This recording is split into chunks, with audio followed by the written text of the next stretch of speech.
Loading it up.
This guy.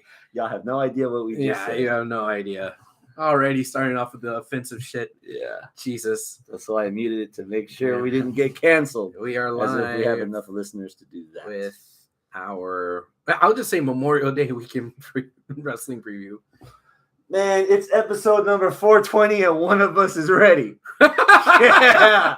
How about that? Ate my last edible yesterday after the concert because, God, I needed it. Woo! And I'm going to the, oddly enough, I'm going to the joint tomorrow. Oh, the chiropractor? Yeah.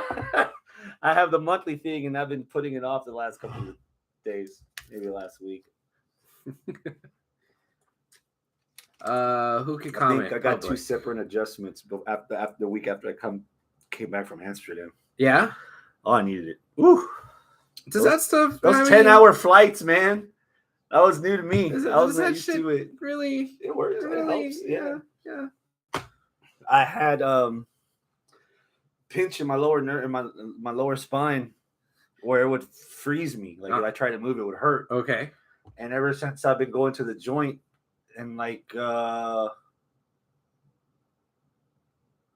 8 months, it's only happened once. Where before it would happen at least 4 times a week. It's only happened once since I started. So in 8 months, It's only happened once. So it is helpful. It's been helpful to me at least. All right. Yeah. Expensive? 4 visits a month, $70. Yeah. That's not too bad. Now, if they do accept HRA and HSA cards. So if you have monthly deposits or payroll deposits into your flexible spending card, you can use your flexible spending card tax free. Well, that gets added before taxes, before you get taxed on your paycheck, and you can use that at the joint and get popped out. Yeah. Tune in now, cabrones. Okay, here we go. Let's see. What did you call this? Coronations and what? Huh? Collisions. Okay. All right. This really is 420. Holy shit. All right. Live from the landing strip in Houston, Texas, it's the 420th edition of Houston Wrestling Radio. This is Abel. This is Scott. Oh, you're not Scott. You're Chris. Oh, damn. Scott's not here tonight. Damn. I miss Scott. What happened to his beautiful red beard? He had to escape for a while. I don't blame him. All right. Eating some ice cream somewhere, no doubt. Ice cream and beer. I bet. Yeah. Would that be considered a float if it's ice cream with beer? Yeah, you're halfway there. Look, it's already full. Yeah. Sure. Okay. We'll make it full. Count it. Yeah. If you're watching this live, thank you so much. Log into your YouTube account. That way you could chat along with us in the live chat right here. Oh, we already have somebody in there. It says, Calvin. What's up, Calvin? He says, greetings from Cleveland, Ohio. I believe you've been in here a couple of times. Yeah. Cleveland has not escaped me. It's been on my list. Yeah, I need to go there. Hopefully, sometime in the next 6 to 12 months. Okay. See what it's all about. Rock and Roll Hall of Fame. Hell yeah! Hell yeah! So, if you catch an Indians game, yeah. I've kind of I didn't realize this until somebody mentioned it. I'm like 5 ballparks in on the list of 30. I've done new Yankee Stadium. I've done Citi Field. Yeah. Dodger Stadium. I've done Dodger Stadium already, and of course the Juice Box. Yeah. Astrodome for us old timers. Yeah. Well, Los. Yeah.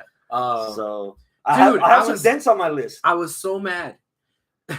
You went to Milwaukee last week. I was in Milwaukee. The Brewers were not playing at home the whole week. The week I get back, the Astros are playing up there. God damn, dude. Damn. I have a friend of mine who's going to Los Angeles in a couple of weeks to see Thrice again. And the week she's there, the Astros are playing the Dodgers. So so timing. There you go. Yeah. So if you're watching this live, do like Calvin and log into your YouTube account. You could ask questions, fact check, just say hi, talk shit, whatever. I'll try to involve you as best as I can in the show. If you are not watching this live, that's okay. You can still interact with us on Facebook, facebook.com/Houston Wrestling Radio, or on Twitter at H Wrestling Radio. If I ever decide to dust that damn thing off and actually use it. Or just still talking about your penis? Yes. Okay, good. Or you could just drop a comment down below. Still talking about my penis. It's normally where all the complaints end up. Yeah, just slide it in there. Whoever's watching tonight, you picked a damn good night because SmackDown is taped and Rampage is taped. You know why they're taped? Why? Because we're gonna have a fucking busy ass weekend in the next couple of days. That's true. Memorial Day weekend. Oh, fuck me. So last Memorial Day weekend, we had Double or Nothing. That you went to. That I went to in Vegas. It was really cool. all week I've been getting in your memories this day last year. Oh, it was so cool. I got the memories from the first Double or Nothing that I went to. The first AW, the beginning. Yeah. Nice. So apparently that's going to be a thing. Memorial Day weekend is for Double or Nothing. I guess it's going to be a thing in Vegas. Okay, cool. I'm fine with that. You're not? I don't know. Well, what I was going to say, before we get to that, what I was going to say, so that's going on. But we also have a Saudi show for WWE going on. And also... Afternoon of Champions for us here in the States. Yes. I didn't realize this until we were sitting on the couch getting ready to prep for the show for tonight. So about 15 minutes ago, you told me that, what else is this weekend? NXT Battleground. Holy shit. Head-to-head with Double or Nothing on Sunday. Holy shit. So there's an NXT show, an AEW show, and a main roster WWE show all on the same weekend. Stop. And Impact tomorrow night. Hombre. Or is it tonight? One of the two. That shows you how much we're paying attention to Impact. We're trying. I actually am taking a step forward towards that. Okay. I'm fed up, man. On Impact? No, my lack of access to wrestling. So I'm signing up to Sling so that I can get TBS, TNT, USA, and a DVR so I can record all that shit so that I can have more access to the shows that we're supposed to be covering. Because even if I could fast forward and watch 10 good minutes of a wrestling show, at least I have the power to do it. Instead of fighting feeds and downloading viruses and getting sick and all this other crap. Yeah, the pirate life ain't always the life for me.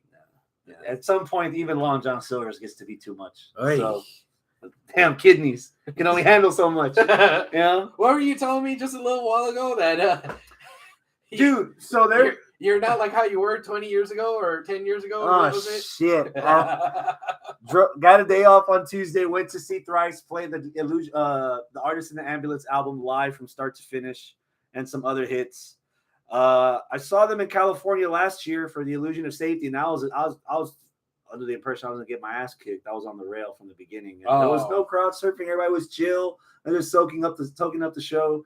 Nah, man, Tuesday in Austin, I got my fucking ass whooped. This arm's still numb. Here from holding on to the rail. I got kicked in the back of the head at least twice. Crowd surfers smothered us like pancakes from IHOP.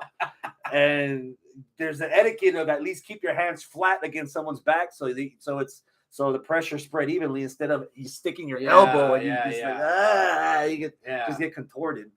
And then I drove back that night, and then on 4 hours sleep, went to work the next day. Jesus then Christ. Last night after work, I had Our Lady Peace and Bush at Bayou Music Center. Wow. I got home. I pit stopped at Scott's to get some medicine for today's episode, and then this morning I got up about an hour early because I had to be at work early for training for a new coworker. And surprise audits, shipments. It was a fucking circus. And I'm here now. And I go to work tomorrow. I was about to say, hey, well, at least it's Friday. Be a man. But for you, this isn't really a Friday because you work tomorrow. Son of a bitch. I've had several but you're off Monday. Yay, I'm off Monday. I'll take that for dude, a dollar. Get rid of that damn awful. poster. Yeah, these are awful. I need something with more weight. Yeah. So you sit here. No, I'm just kidding. Here. Yeah. I'll put one of the little. Hey!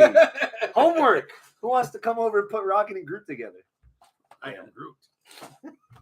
Speaking of which, yes. segue. The Houston Wrestling Radio starting with nothing but not wrestling radio. Yeah. Guardians of the Galaxy Volume 3. Bro, Guardians of the Galaxy Volume 3 was so good. I am not going to give any spoilers. You just can. In case. It's been out for 3 weeks. No. I'm not going to be that asshole just in case, right? Can I be that asshole? No, don't be that asshole. I'm not going to give away any spoilers. I showered. It won't smell as bad. But this is all besides the point. The point is, if you do decide that you want to go see Guardians of the Galaxy Volume 3, it is an amazing movie, but is enhanced if you see it in 4DX. Holy shit. Just to be clear, he was disappointed at first because he heard 4DX and he was not told to suck it. But eventually the movie played, the lights went out. I'm not sure who this is. This is somebody new. What does it say? Bear Inside? What's up, Bear Inside? Abel, that's Aaron. Oh, hey, Aaron. Welcome to the show. She says, better not share my Rocket or Groot. Oh, this. Okay. Yeah. All right. We'll keep it away from black light. Yes, I'll just so that nobody sees evidence. I'll stare at it longingly. Oh, I think the proper term is gaze. Yes, gaze. Anyways, 4DX is fucking awesome. This was my first time watching a 4DX movie, and I think if any movie to watch 4DX, it would have been this one. For those of you unfamiliar, basically the rows are divided up into little seats, or I get to say booths of 4, right? So 2 and 2 together, and basically they're on hydraulics, and they move around with the movie. And there's also trusses around the arena with like big theater with spotlights, so they like flashlight at you at appropriate times. And there's air vents in front of you and air vents behind you on the seat, so something's going on, like if you're driving a car or whatever, or your spaceship and you're whooshing through something, you feel the air.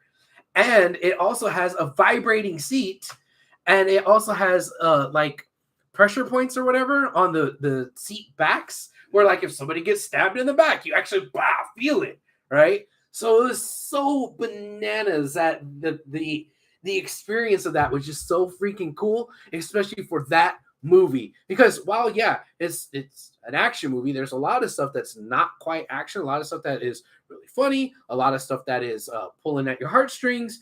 I laughed, I cried, I was thrilled, I was chilled, it was awesome. But the 4DX enhanced not only the action, which you would think, but it also enhanced the storytelling in the more tender moments, right? Those tight zoom ins, or they're zooming in on the face. Like the seat was slowly moving forward and like towards it. That was so fucking cool, man. It added to the storytelling. I thought it was amazing. If you ever get a chance to go see a big badass movie in 4DX, please do it. They have 4DX at the Marquee over by I-10 and 610. Nice. Yeah. I might take you up on that offer because we got a list of movies coming up in the next couple of weeks. Yeah. Spider-Verse is first. Oh, yeah. It's supposed to be part 1 of 2. Yeah. And then Beast Wars, Transformers next week. Yeah. And then the week after that, The Flash, starring Batman and Supergirl. And I'm probably going to do Transformers for the... So I've had that experience before. Yeah. Oddly enough, the Simpsons roller coaster at Universal Studios in Cali uses that 4D setup where it's on hydraulics and the chairs and the wind and all that stuff in the elements. So I know what the experience feels like. Nice. But only for, oddly enough, the ride was like 10 or 12 minutes. For 2.5 hours? Yeah. I'm sure you come out feeling like a new man. Bro, so they had a preview for the new Indiana Jones movie. And Dial of Destiny. Let's all go looking for some dish soap. I get it, right? But whatever. But I wasn't ready, man. I wasn't ready because they did the preview in the 4DX. So there was like a couple of previews of something that wasn't, I don't even remember, that wasn't in 4DX. It was just a regular preview. I was like, okay, well, whatever. And then Indiana Jones, all of a sudden I'm like, hey, wait, oh shit, I wasn't ready. And like once I got like 2 or 3, because they did that, they did Fast X, and they did Little Mermaid on the 4DX. And that's something else where you could turn water on or off, and I was like, what the hell? Turned water on. It wasn't a bidet. The air vents, I think, spritz water at you, but I wasn't able to fully tell if maybe it's not that much water, or if maybe the seat was out. Is it connected to plumbing? Do they have to refill it? I don't know. But I think during Little Mermaid, I think I got spritzed with water, but I'm not sure if it was just water or air from the air vent. I don't know. But during the actual Guardians movie, there wasn't a whole lot of wetness. So I don't think I got sprayed with any wetness. But still. Or maybe the movie itself left you plenty moist. Hey, papa. 1, 2, and 3. Rank them. 3, 1, 2. Same.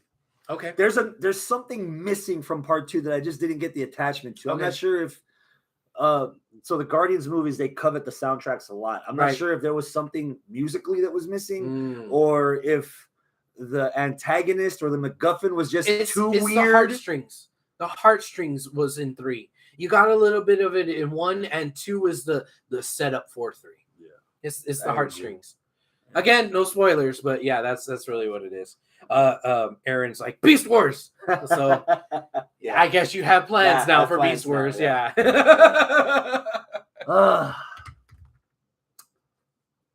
Let's start with Saturday. Oh, okay, wrestling. Afternoon of Champions. Live from Jeddah, Saudi Arabia. With Sabu, apparently. Oh, no, wait. That's a different night. That would make more sense. Sabu showing up in Saudi Arabia would make more sense. What match are you looking forward to the most? I've never seen them wrestle. Cody Brock, I guess. Okay. Give me a number. Cody Brock 2. 7. This is the match I'm looking forward to the most, and I'm at a 7.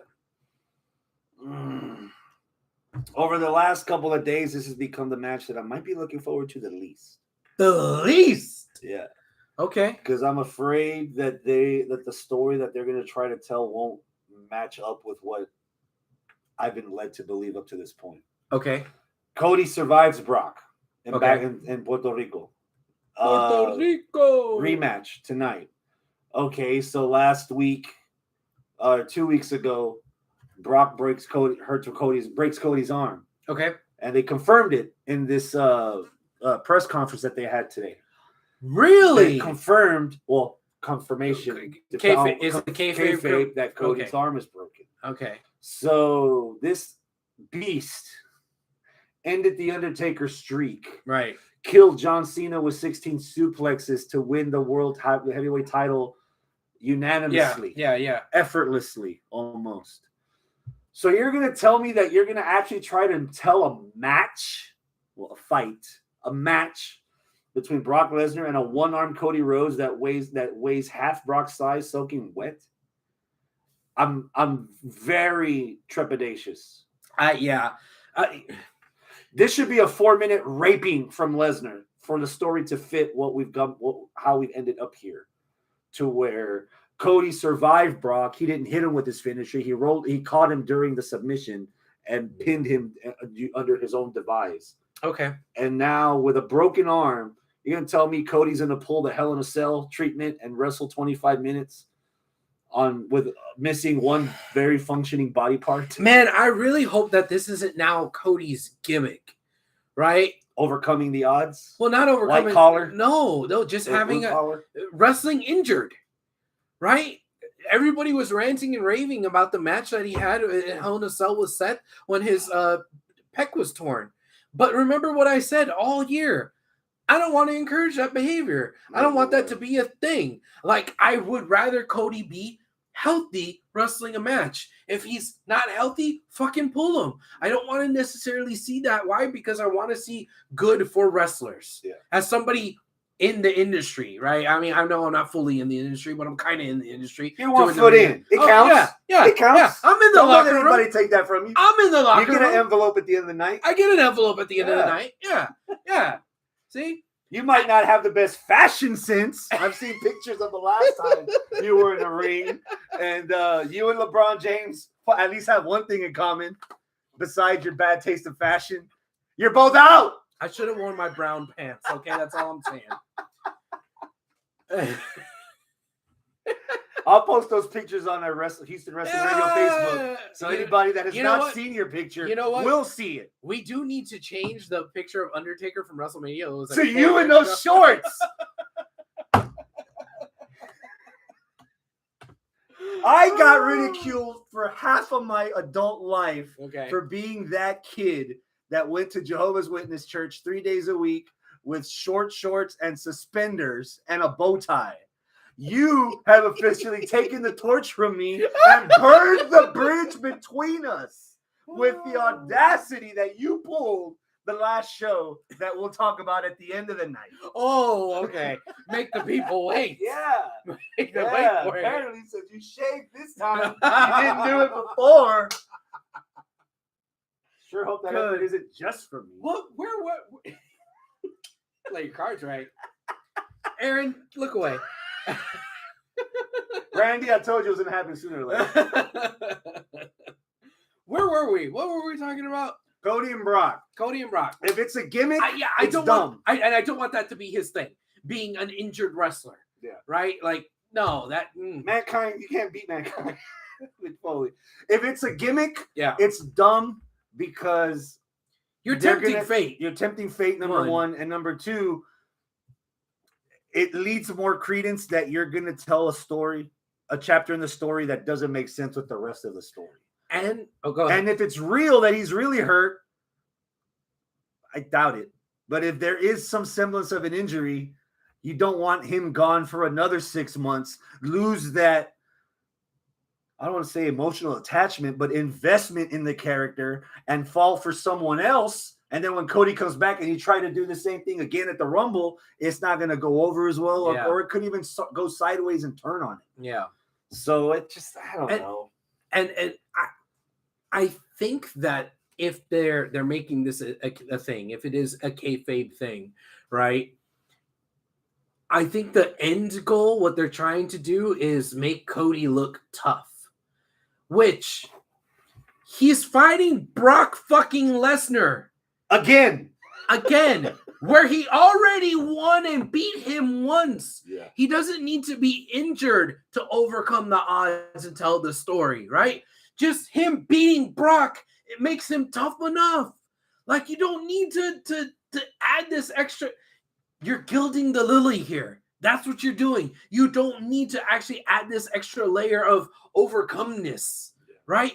Just beating Brock in and of itself is a fucking feat. A feat. He doesn't need to be, he's injured and he beat Brock. Or what if the finish is he loses? Well, he was injured.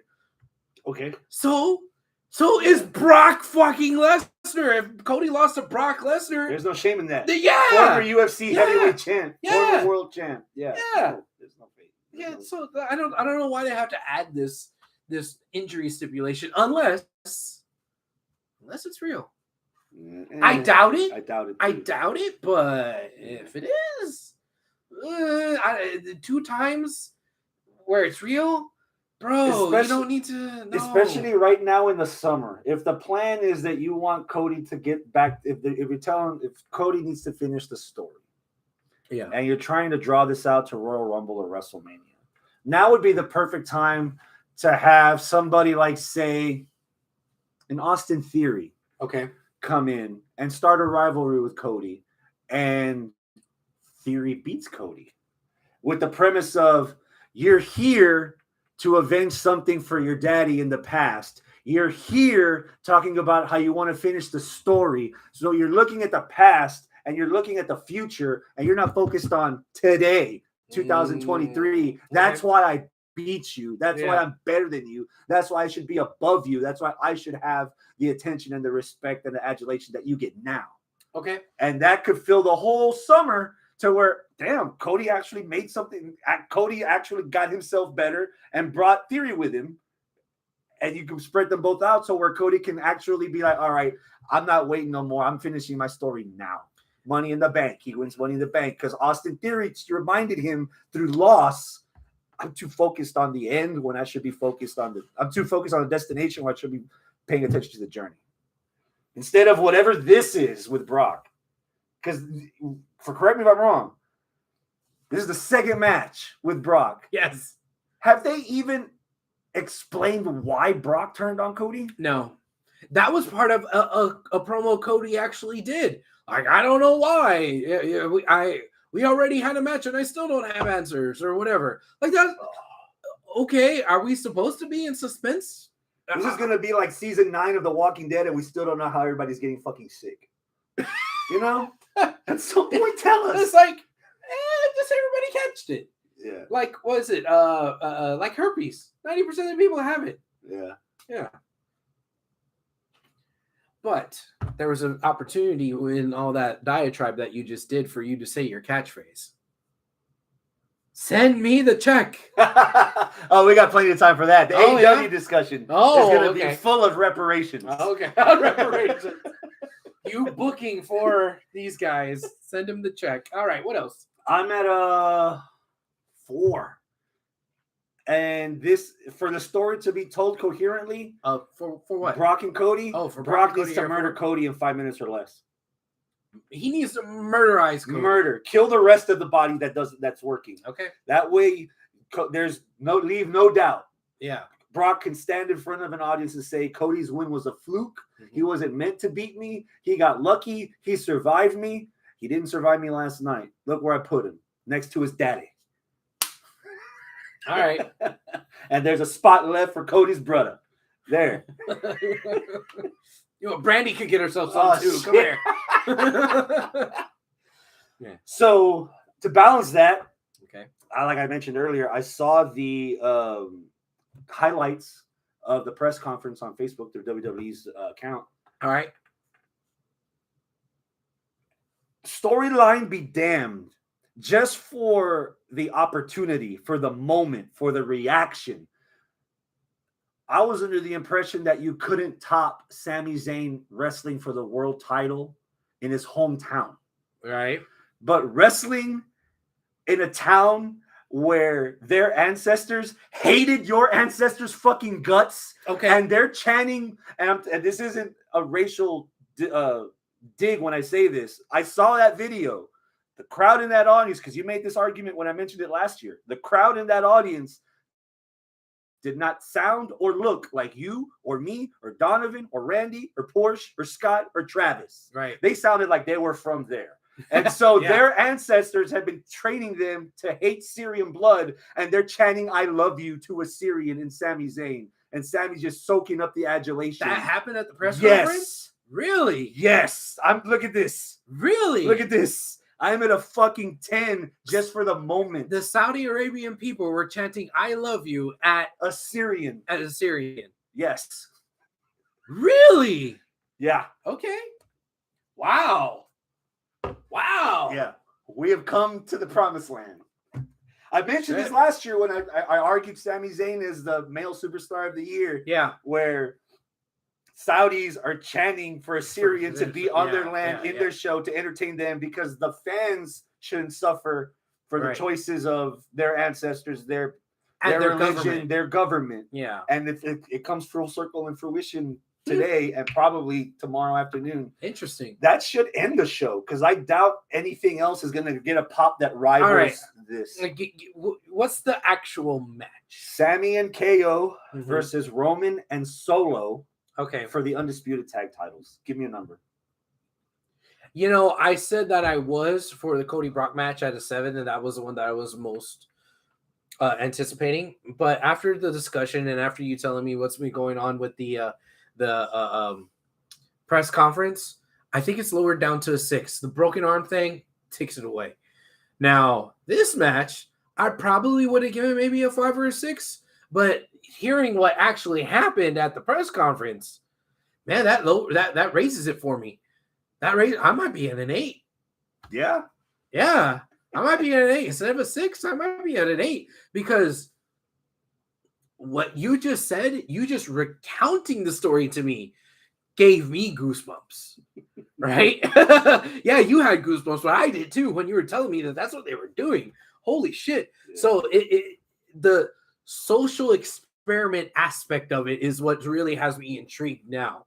I'm not necessarily intrigued with, and this is going to sound weird, Sammy versus Roman, right? Because that was the whole year. That's water under the bridge now. Yeah, and it's a whole year-long storyline. I don't believe that in a tag team title match, KO and Sammy are going to lose to Roman and Solo.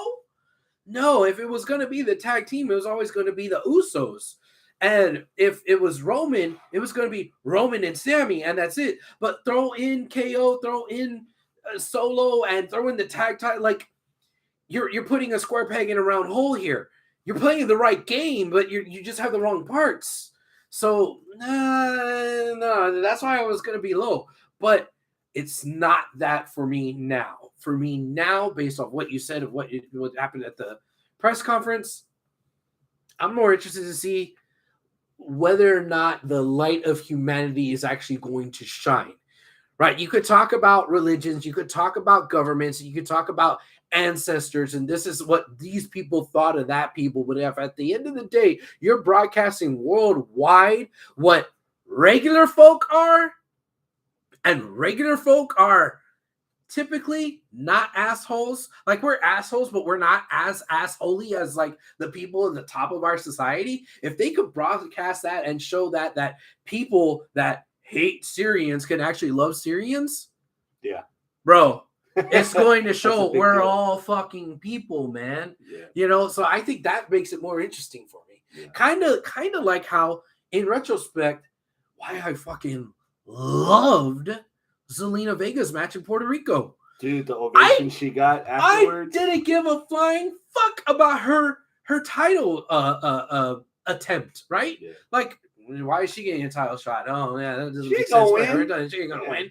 But the match itself was great. Why? Because of the crowd reaction and the outpouring of love. Chancla. And the chancla. Which is a thing now. Yeah. She walks to ringside with a chancla and she gives it to an audience member. I saw that. Yeah, that was cool. Yeah. I'm telling you. That outfit, bro. Oh. That outfit, bro. Yeah. You can't tell me she's not a wrestling fan. She pulled that from Randy Savage. Yeah. Yeah. She wears it. Oh, better. Oh, yeah. All right. Who you got winning? Easy. KO and Sammy. They're not going to drop those tag titles to Roman and Solo. And this is going to be Roman's loss without tarnishing his championship record. Do you see Roman getting pinned, or is it Solo eating it? I bet you Solo will eat it. I bet you. I wouldn't be surprised if somehow Roman gets it, because again, he's still protected, because the storyline isn't, oh, I haven't been pinned in 1,000 days. No, it's he's held on to the championship 1,000 days. And this match isn't about that. He hasn't been pinned in longer, I think. Yeah, like the last time he lost was against Corbin, right? 2018, I think. Yeah. The dog food stuff where he was tied to the post and they brought it out. Yeah, that was dumb. So it's like, okay. And they're not focusing on that. They're focusing on the title reign. So you could sneak a loss in there for him, even a pin, to tarnish the record, to keep him interesting so that he's not this unbeatable juggernaut. You know, if we're trying to drag this out to 2028 so he could beat what's his name's record, then you got to pepper in some losses somewhere, even if they're non-title. Yeah. tag or something other than for the actual championship. So tagging on to the movement in Saudi Arabia, we get Becky Lynch versus Trish Stratus. Okay. Give me a number. 6. I don't know if I want to watch Trish wrestle. I know that I don't want to watch Lita wrestle. If this was Lita, I'd be at a 4. But it's Becky and Trish, and I think Trish is still a little bit better right now than Lita. I don't know if I want to watch Trish talk. That's been solidified. And this isn't from a sexist point of view. No, it's from the fact that she can't cut a promo. Yeah, it's a promo point of view. This match will probably determine if I still want to watch Trish wrestle. Okay. I might still want to watch Trish on posters. Missing some clothing. Missing. Yeah. But I don't want to. Is Aaron still in the chat? I don't want to watch her missing spoken talent or physical talents that involve being inside a 20 by 20. I'm at a 5. The question is, I don't know what this does for Becky, win or lose, if this match was necessary. Okay. I think it was such a jarring change from the man to big time Bex that when I finally got used to big time Bex, he fucking killed it and went back to the man. I think there was a lot more depth to her character as big time Bex. And it almost feels like Seth took it. Like Seth now is wearing the fucking proto man boots and the fucking flashing jacket and the is everybody singing my song now? Let me go do a scene for the new fucking Captain America movie. It feels like Seth took the big time. Yeah. Right out from under Becky. Yeah. While she's breastfeeding. Yeah. And she's like, where'd it go? It's gone. Yeah. Yeah. Like Seth was just literally stealing her outfit. It's like, I think I can rock this. Mm-hmm. Yeah. Aaron says, I got guys to look at. It's cool. Oh, yeah. She's got plenty. Mm-hmm. Yeah. See, and here's why I'm so confident in that. Will those guys that she looks at ever fuck her? Never. Dude! Me? Possibly. With your broken arm over there and everything. From holding onto a rail. It's there. It's still there. I'm a righty anyway, so. Oh, okay. It's right. okay. Yeah, that's your left. Leo DiCaprio, Ryan Reynolds, they won't even look at it. Me? I'll turn to the right. I'll turn to the right. Watch this. See? Effortlessly. I'm so glad that wasn't directed in my general direction here. Otherwise, I'd be smitten. Well, guess what? Ooh. So let's see.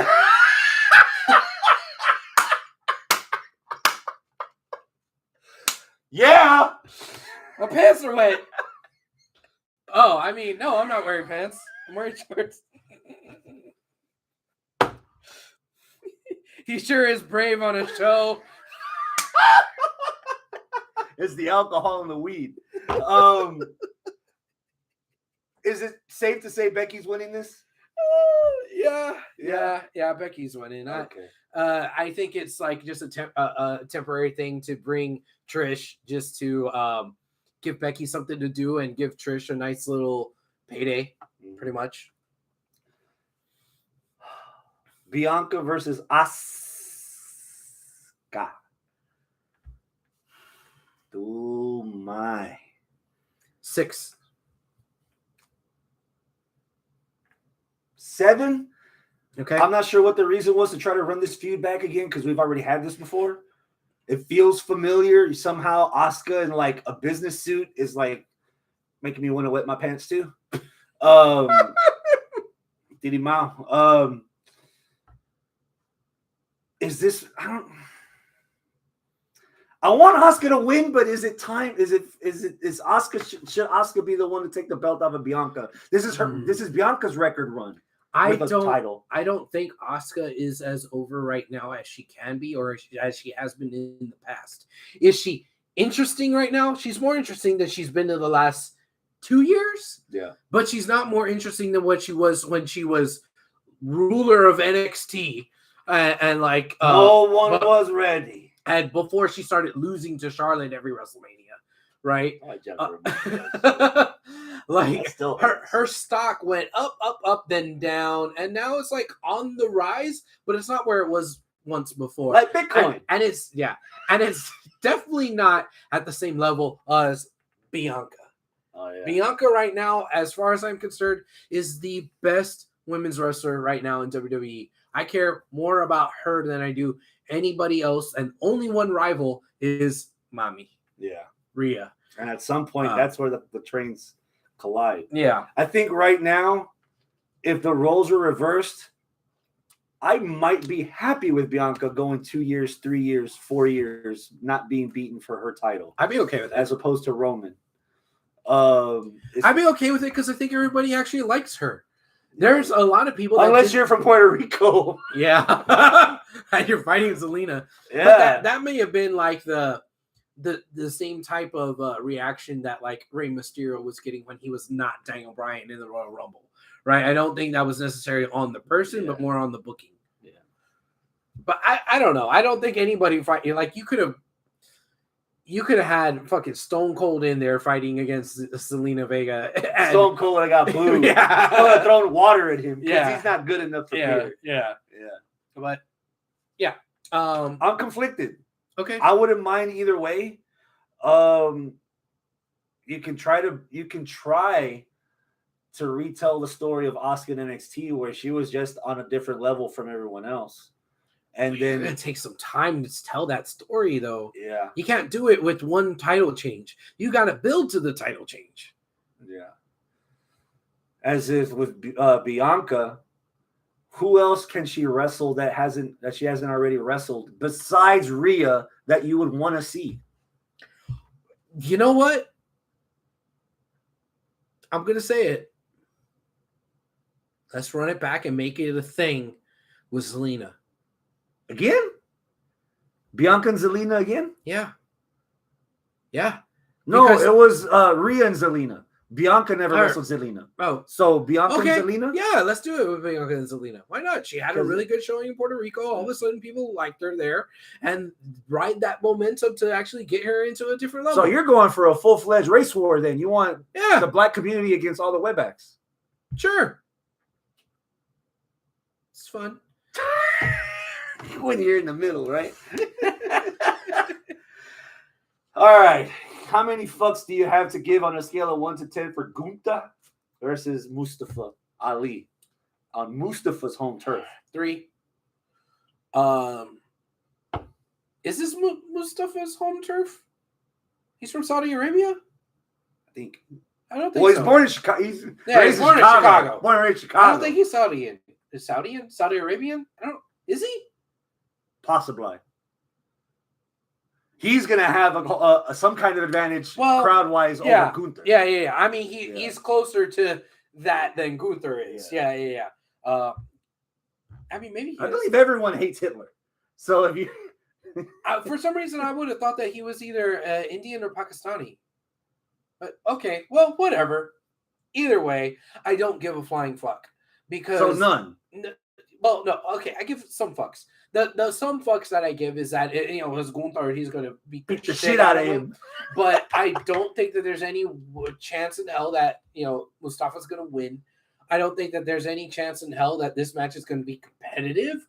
And besides the pop that he might get because he's also Middle Eastern descent, like aside from that, I don't think there's anything interesting about this match. And it's just like, let's feed somebody to Gunther. Yeah.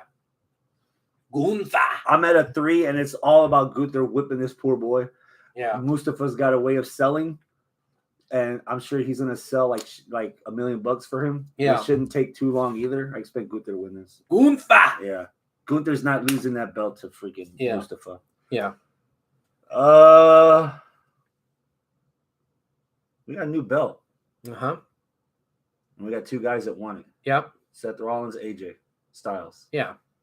Are you looking forward to this? I'm at a 5. How obvious is it that it's gonna be Seth?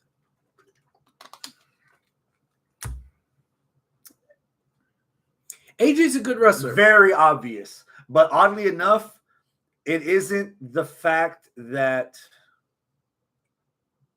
it's a Raw person that needs a Raw belt. Because I would think that when Triple H made the announcement where Trevor Brand, Roman's going to be at, he's gonna, that's the other brand's going to have the title. So I'm assuming if AJ wins it, he's going to be on Raw. He goes back to Raw as an exception. Now maybe that means that they separate him from the rest of the OC, or all the OC go with him, or AJ goes back and forth because right now Rhea Ripley's on Raw as a SmackDown Women's Champion, and Bianca Belair is on SmackDown as the Raw Women's Champion. Yeah, they're already fucking up and crossing the streams of the draft anyways. So not even looking at it from that point of view, the last week's episode of SmackDown already set up 2 rivalries. AJ rekindling his rivalry with Grayson Waller, the newest update from NXT. And then there was a backstage segment. Karrion Kross wants a piece of Phenomenal. Yeah, he had the card. Yeah. So there's already incentive for AJ to stay where he's at.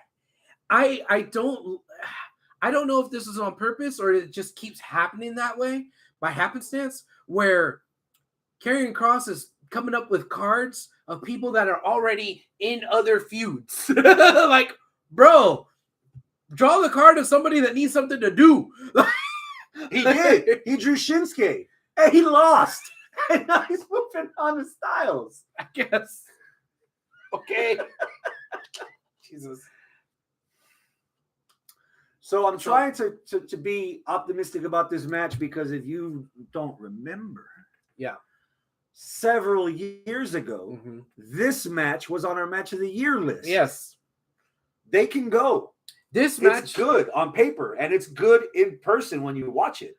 This match in between the belts is going to be great. Yeah. It's going to be good to fucking phenomenal. Excuse me. Phenomenal. It's going to be somewhere in that range, right? Yeah. Good to phenomenal. But Seth is winning this. They're not going to make this brand new title and put it on AJ based off a track record over the last year and a half. If you look at the track record of the last year and a half of AJ versus Seth, who do they have more trust in? They have more trust in Seth, right? If you look at the track record of the last week or two, Seth has been the focus. He's the one in the sit-down interview and playing the fucking 30 for 30 style recap of the careers and all that bullshit, just sitting and talking very frankly with the interviewer. Like, they're not doing any of that shit for AJ. He got Grayson Waller. He got Grayson Waller. He got a separate storyline, right? Two separate storylines. So no, he's got other shit to do. So this is just who happens to be in the finals, and it's going to be a good match, but we're crowning Seth. Now, the other problem that I have with this is that they've dropped little hints and little seeds and nuggets here and there of something that is going to grow up to blossom into a turd. which is Seth and Roman. Right? This new belt should have nothing at all whatsoever to do with Roman. Because if it does, and Roman belts. And you put a spotlight on the fact that the whole reason why we built this goddamn belt is because Roman is undefeated and has these other two and has held on to him. So this is a consolation prize. This is a secondary title. This is the title that we had to give you because this other guy was too good to get rid of any of the other belts, right? So you need to downplay that shit and be like, hey, we just have another world title, and that's it. Well, why is that guy walking around with 2 actual belts? If he's don't worry about that. He's the Universal Heavyweight Champion, and that's the World Heavyweight Champion. Those are 2 different ones, and that's it. Don't worry about it. But no, they keep focusing on like, well, me and Roman and how I did with Roman. Roman had this title. It's like if you keep bringing that shit up, it's just reminding people that, you know what? You're the secondary champion. That brings up another bone of contention that I don't understand with this belt. Okay. The reason this belt was created was because Roman's got too much on his plate. Right. Or he negotiated a contract where he doesn't have to be here all the time. Yeah. Because he wants to be in Hollywood. What's Seth doing now? He's on the set of the new Captain America movie. He just came out on the Chicago Bears website video promoting, announcing their schedule for this upcoming football season. And then on top of that, if you're making a secondary belt because Roman's not contractually obligated to be here that often, then why the fuck is he going for the tag titles? What? This doesn't make sense. No sense. This is not this. It's making all of these matches, all these things, a little bit too predictable and irrelevant. Yeah.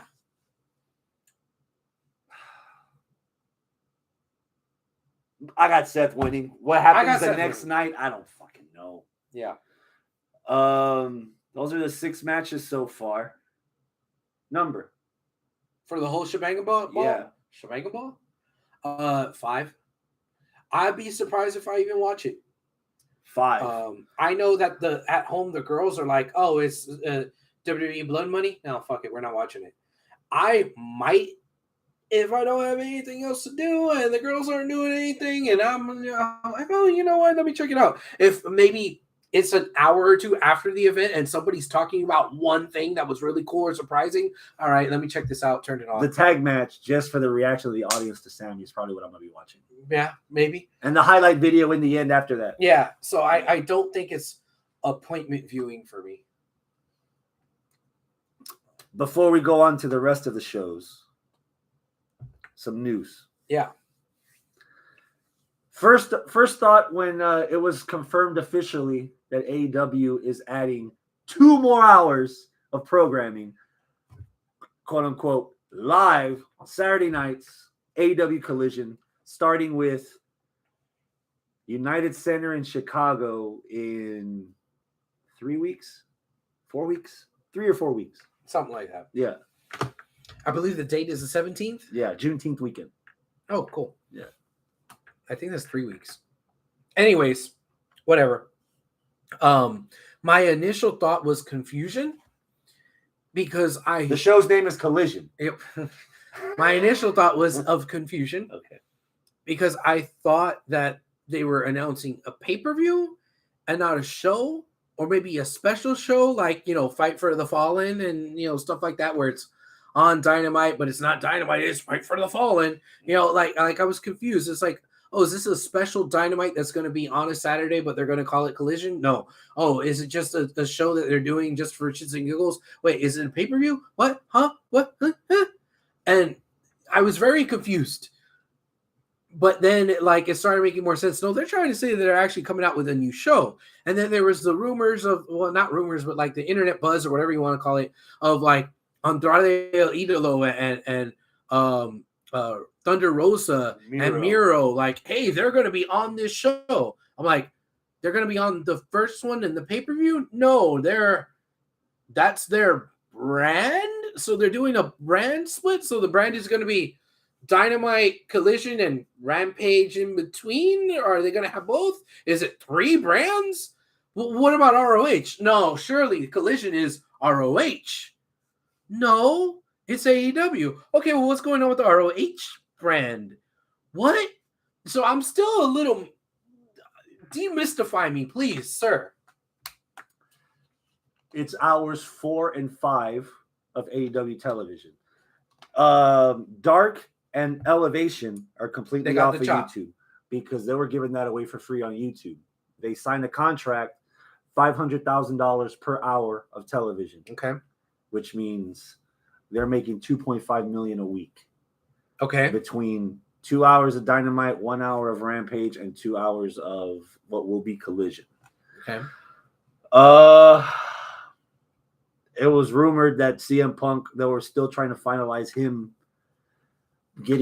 coming back to start these shows centered around him, which was why they didn't announce it at the upfronts for the networks, and why they didn't announce the first week. They had a backup plan, or so it's been told on the internet or through podcasts or whatever you listen to or watch, that they had a backup plan that the first episode was going to be in Daly's place in Jacksonville in case Punk didn't show up. Because imagine you go to Chicago on the debut of your new show, just like you went to Chicago on the debut of Rampage, and Punk didn't show up.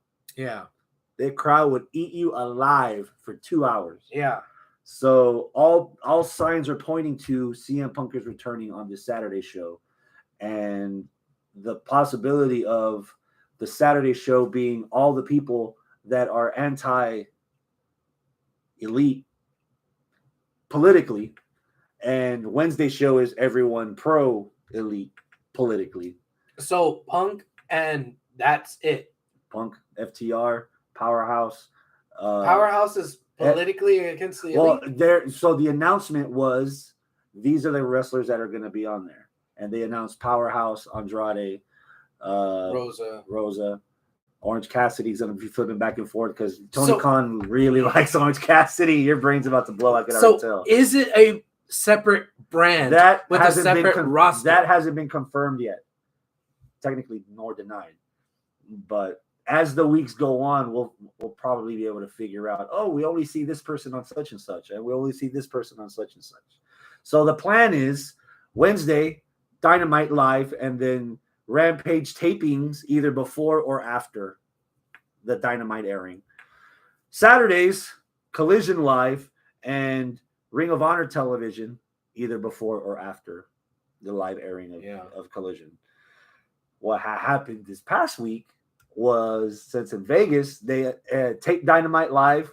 Then after Dynamite was Rampage. And then after Rampage taping was about an hour and a half of Ring of Honor television, which by then...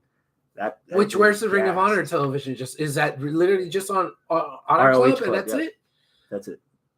Why make a separate brand for the CM Punk people and not just call it ROH and have CM Punk run ROH?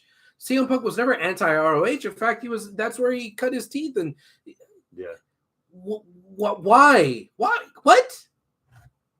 Well, I get it, the money. The rights fees. The rights fees? More television. No, I get it. More television. Easy. More television. But instead of calling it AEW Collision, you just call it ROH Collision. So right? I harken back to the analogy of I was born and raised on McDonald's. I love McDonald's. I can eat it often, but I have also seen Super Size Me dozens of times, and you can see what your body does when you've had McDonald's 3 times a day for 30 days straight. So 1, 2, 3, 4, 5, 6, 7 hours of AEW programming weekly, regardless of where you get it from, is too fucking much. I agree.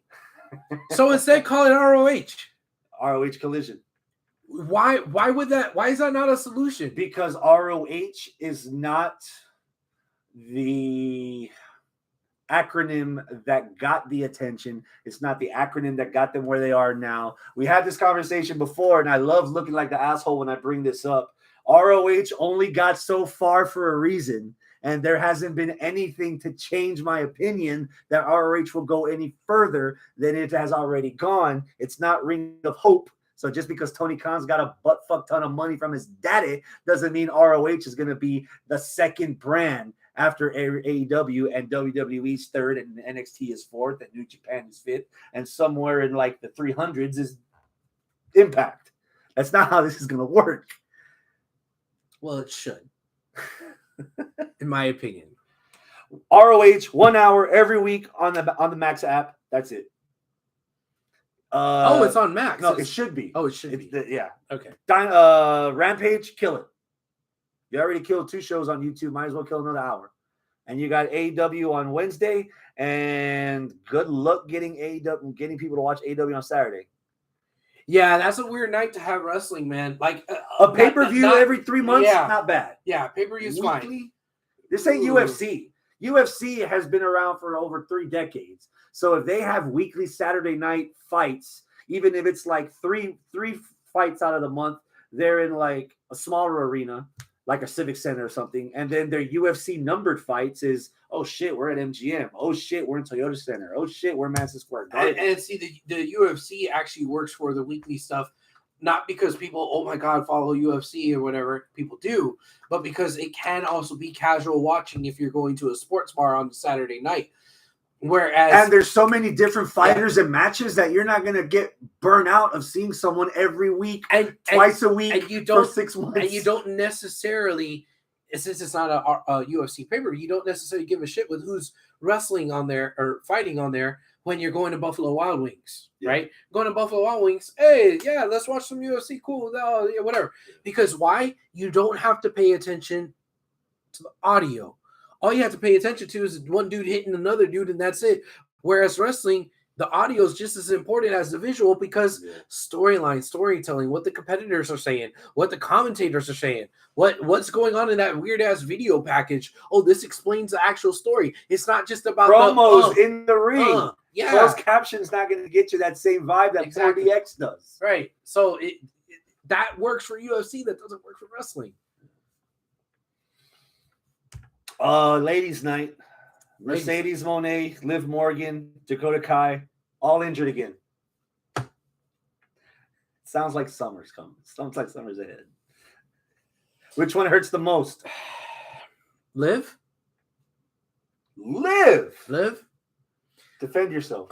Liv really rounded off some of the staleness in the WWE's women division in a nice way, where she was over, maybe a little bit past being over, but not completely stale, like even some of the people that we do like in the women's division, right?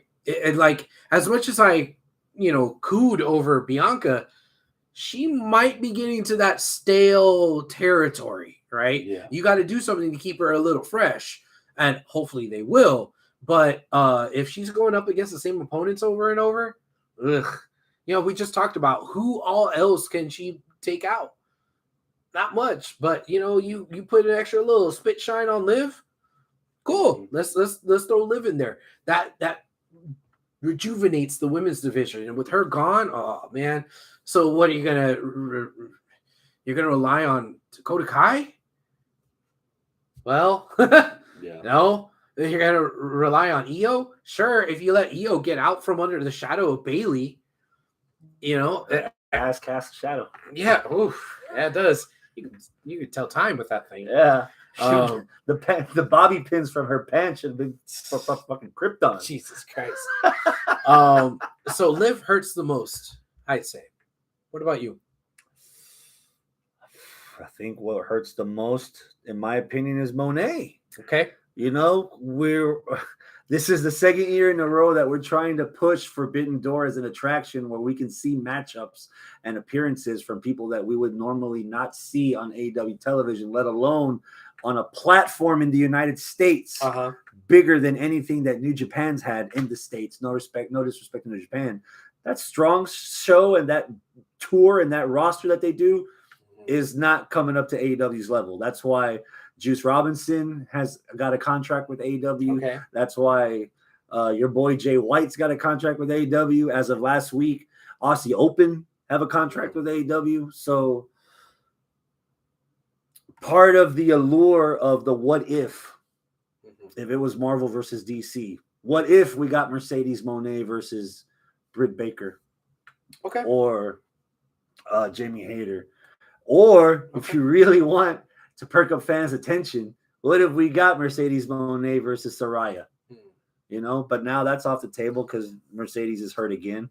And this was probably at her most popular outside of WWE because she raised a lot of eyebrows when showing up to New Japan. She raised more eyebrows when she won their women's title. She was in this tournament to win the US, the Strong, which is the New Japan brand here in the US. She was in a finals with Willow. And towards the end, she got hurt, and the audible was called that Willow was going to win, and which Willow won it. But just imagine Sasha being here with the New Japan Strong women's title at Forbidden Door, calling out one of the girls. That would have sold. Well, that would have, not that it needed help selling, because Forbidden Door sold out in the pre-sale, it sold out. Yeah. So I think part of the reason why I'm choosing Liv over Bianca over Mercedes Moné is because all that you just said was shit that wasn't on my radar. Got you. Right? Can all this happen with Forbidden Door and her being in New Japan and AEW are going to have a thing soon? Well, I haven't seen any of that New Japan stuff really, except for when she cut that god awful terrible promo when she came back. I was like, okay, this is a joke. whatever, and maybe she'll have a better showing here eventually. And I never got that better showing. And yeah, she probably had maybe 2 or 3 matches of note in between then and now. But in my mind, it's like, oh yeah, last month she showed up and made an ass of herself, and now she's getting injured. Yeah. Whoop-de-dee-doo. You know what? You know, it couldn't have happened to a nicer woman. Yeah, you know what? It's over. In fact, I'm more interested in fucking Trinity Fatu showing up in Impact. Yeah. Why? Because I actually get that on the tally. Yeah. And she hasn't been quite as much of an asshole as Mercedes Moné has been. Or injury prone. Yeah. Either to herself or to others. Yeah. Yeah. So I'm like, cool. Yeah. Have you been watching Trinity Fatu on Impact? I saw her versus God, who did she fight? Lady Frost. Was it like 2 weeks ago? Was it Lady Frost? Possibly. I think it was. It was a good ass match. Yeah. Yeah. I was like, hell yeah, nice to see you, Rack. I'm happy for her. You know. Sidebar. Yeah.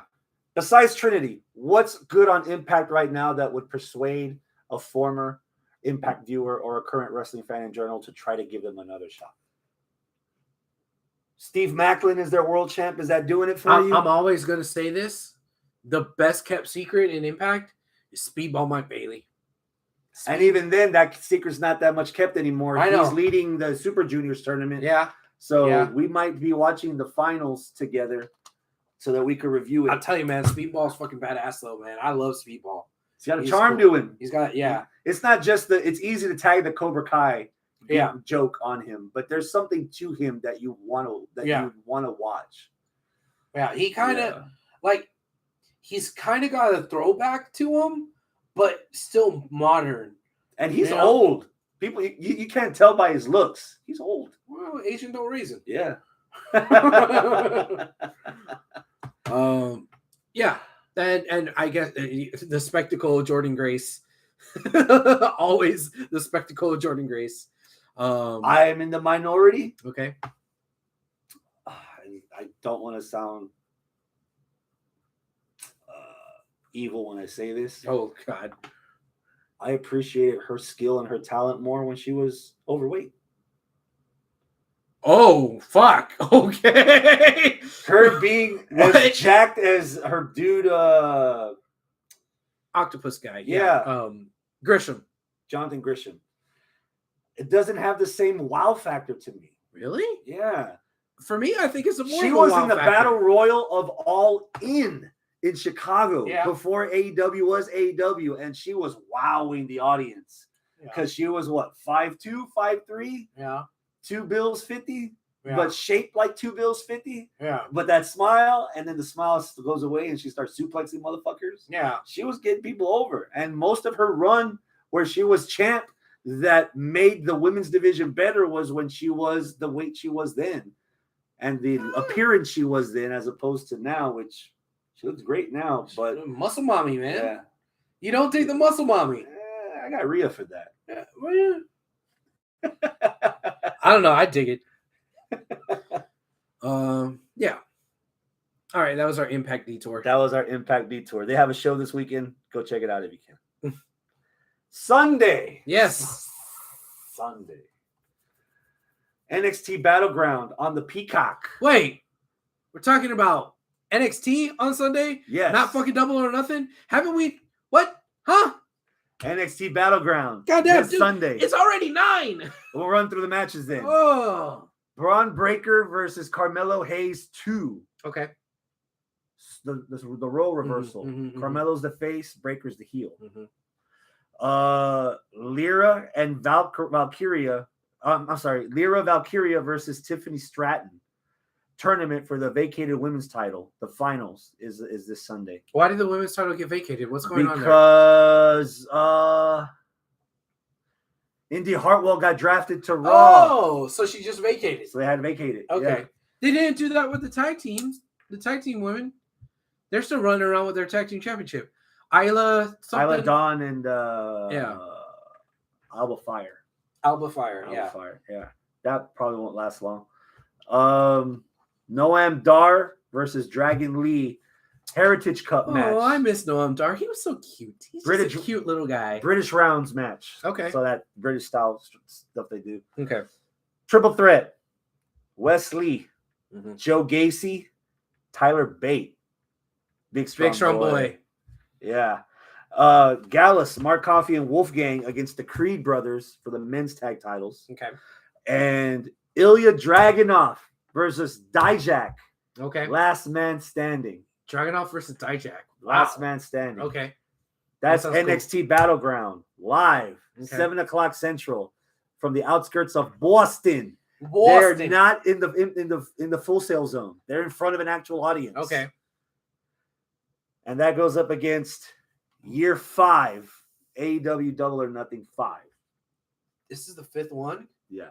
Holy shit. 2019 was the first one. Oh my God. Which is where I hesitated in the very beginning when you did the intro. I thought that's where the conversation was in a dovetail. It comes back around now. Okay. I think it's time for AEW to tour that show elsewhere. Oh, I'm not a big fan of residencies in general. So the fact that All In and All Out has been in Chicago every year since it started, the fact that Double or Nothing has been in Vegas every year since it started, at some point you're gonna get fatigue, and it's already happening now because there's a $4 bundle ticket where you get $4 bundle where you get 4 tickets for $40 for T-Mobile Arena this Sunday on the Strip. Where every other Double or Nothing has sold out within minutes, if not the week. And there's still tickets for this one. Oh, okay. So I think Atlantic City, there's gambling in New Jersey. There's gambling in California. There's gambling in Arkansas. There's gambling in Oklahoma. You can do Double or Nothing somewhere else. Nobody's going to Oklahoma or Arkansas. Get the fuck out of here. Atlantic City. Okay. Do Atlantic City for a year. Okay. Go to New Market. They didn't really announce what was the buy-in or whatever, the pre-show. So these matches are just matches that were listed. Ethan Page and the Guns against Matt and Jeff Hardy and Isaiah Cassidy from Private Party. Okay. Give me a number. 7. Their Hardy Compound stuff. It's funny. Oh, you saw it on Rampage? Yeah. Yeah. It was typical Hardy Compound things. I can't say that I 100% paid attention to it again because of the traveling and stuff that I did within the last week or so. It kind of fucked up my schedule a bit, but I saw some of it. I was aware that it was happening. It was cool. It was funny. It was what you should expect from Hardy Compound stuff. So this match, it's not at the compound. As far as I know, it's not. It's in the ring. Okay, it's in the ring. Okay, cool. Yeah, let's see what they can do. What did I say? 7? 2. 2. Ethan Page could be doing so much more right now, but more importantly, I refuse to normalize Jeff Hardy as still a professional wrestler in 2023. Please. For your wife and your children and your own personal well-being, please. You have nothing left to prove. You have nothing left. I do not want this to be a Chris Benoit, a fucking Misaharu Misawa, a situation where somebody dies in the ring. I don't want to watch that shit. All right. I don't want that to happen. This is me being selfish for Jeff as a human being. This has nothing to do with pro wrestling. Please stop. Okay. Go away. Go home. Damn. Live. Damn. Don't spend your life in front of the red light trying to kill yourself. Go live. 2. And to top it all off, I got Ethan Page and the Guns winning. I got Ethan Page and the Guns winning. The Hardys, again, they're extremely established. They earn nothing by beating them. I think I agree with you with Jeff Hardy. Okay. I think I've even said this on the show maybe a few weeks ago or whenever the last time we recorded was that I don't trust Jeff Hardy to be anything in wrestling anymore. I don't trust him. When I'm looking at the match, I'm not looking at Jeff. I'm looking more at Matt. I'm looking more at Ethan. I'm looking more at the Guns, and I'm looking a lot more at fucking Silly String, right? I hope that this stuff with the Hardys, it will eventually let the arrow go for them. They've been pulling back on that fucking bow for a long time with Private Party and the Hardys. You got to let it go at some point and just let Private Party fly, you know? And they haven't done it yet, but I'm still... Hopefully when Mark Quinn comes back from injury, that's when they let go. That's what I'm hoping, man. That's what I'm hoping, because, man, I love me some Private Party. Put the kids over. Like I said before, 3 matches. Don't burn them on nonsense like this. Okay. 1 match, Hardys versus Private Party. Let the kids shine. Whether they go over or not, as long as they elevate the kids. For a bigger national audience, the Hardys and the Bucks. Okay. And if you want to prove that FTR is the best tag team in the world, Hardys versus FTR. That's it.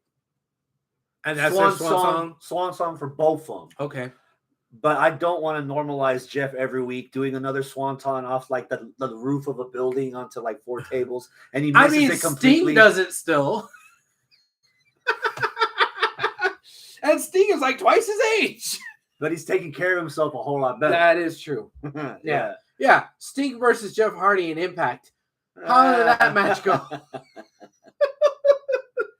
Unsanctioned. Chris Jericho versus Adam Cole. Baby. Number 6. I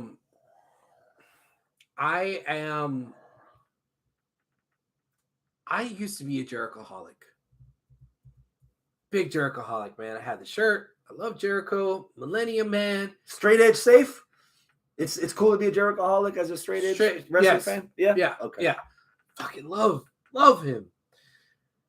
But he's venturing into that overstaying your welcome, Ric Flair territory, right? I wouldn't mind seeing Jericho and the Jericho Appreciation Society becoming more like Mafia, where Jericho is the Don and he doesn't get his hands dirty, right? Like he is almost like how Regal was with the Blackpool Combat Club. Yeah. Like, just go do things, minions, right? And they just, like, for whatever reason, just appreciate the Don that much, right? I don't want him to be the guy that's wrestling with 50 million people back up, right?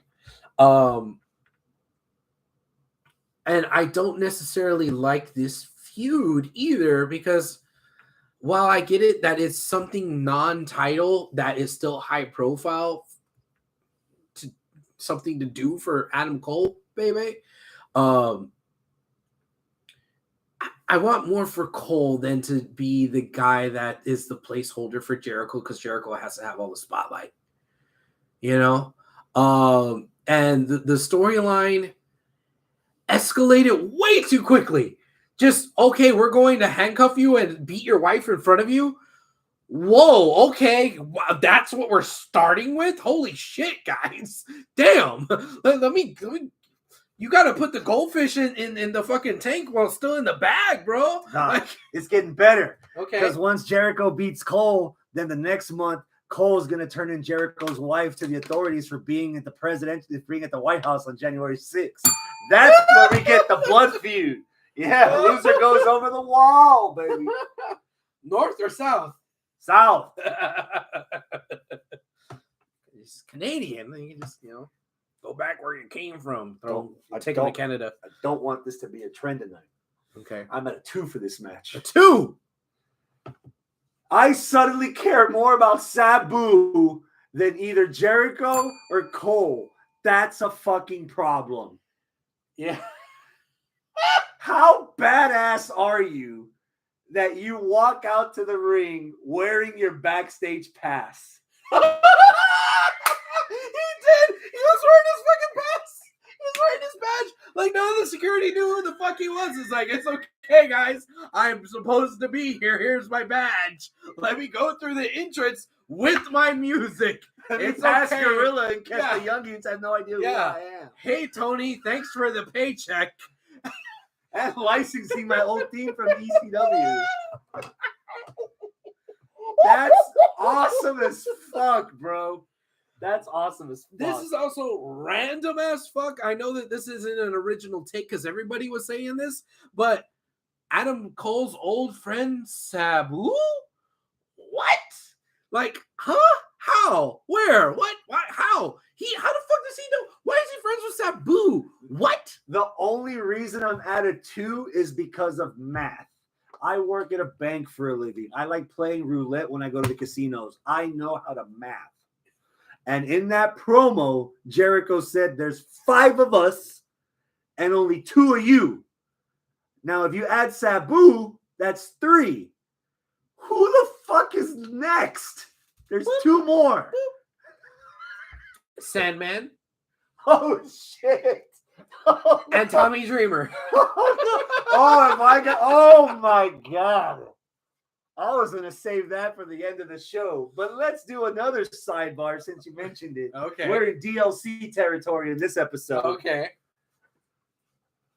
Did you hear the story that floated around the internet recently about how infamous WrestleMania 17 would have been? Could have been. Could have been. Yes. Yeah. Tell them, Yeah. for anyone that doesn't know this. Tommy Dreamer confessed that he planned at WrestleMania 17 to show up, jump over the guardrail, strike his pose, take out a gun, kill Paul Heyman, and then kill himself.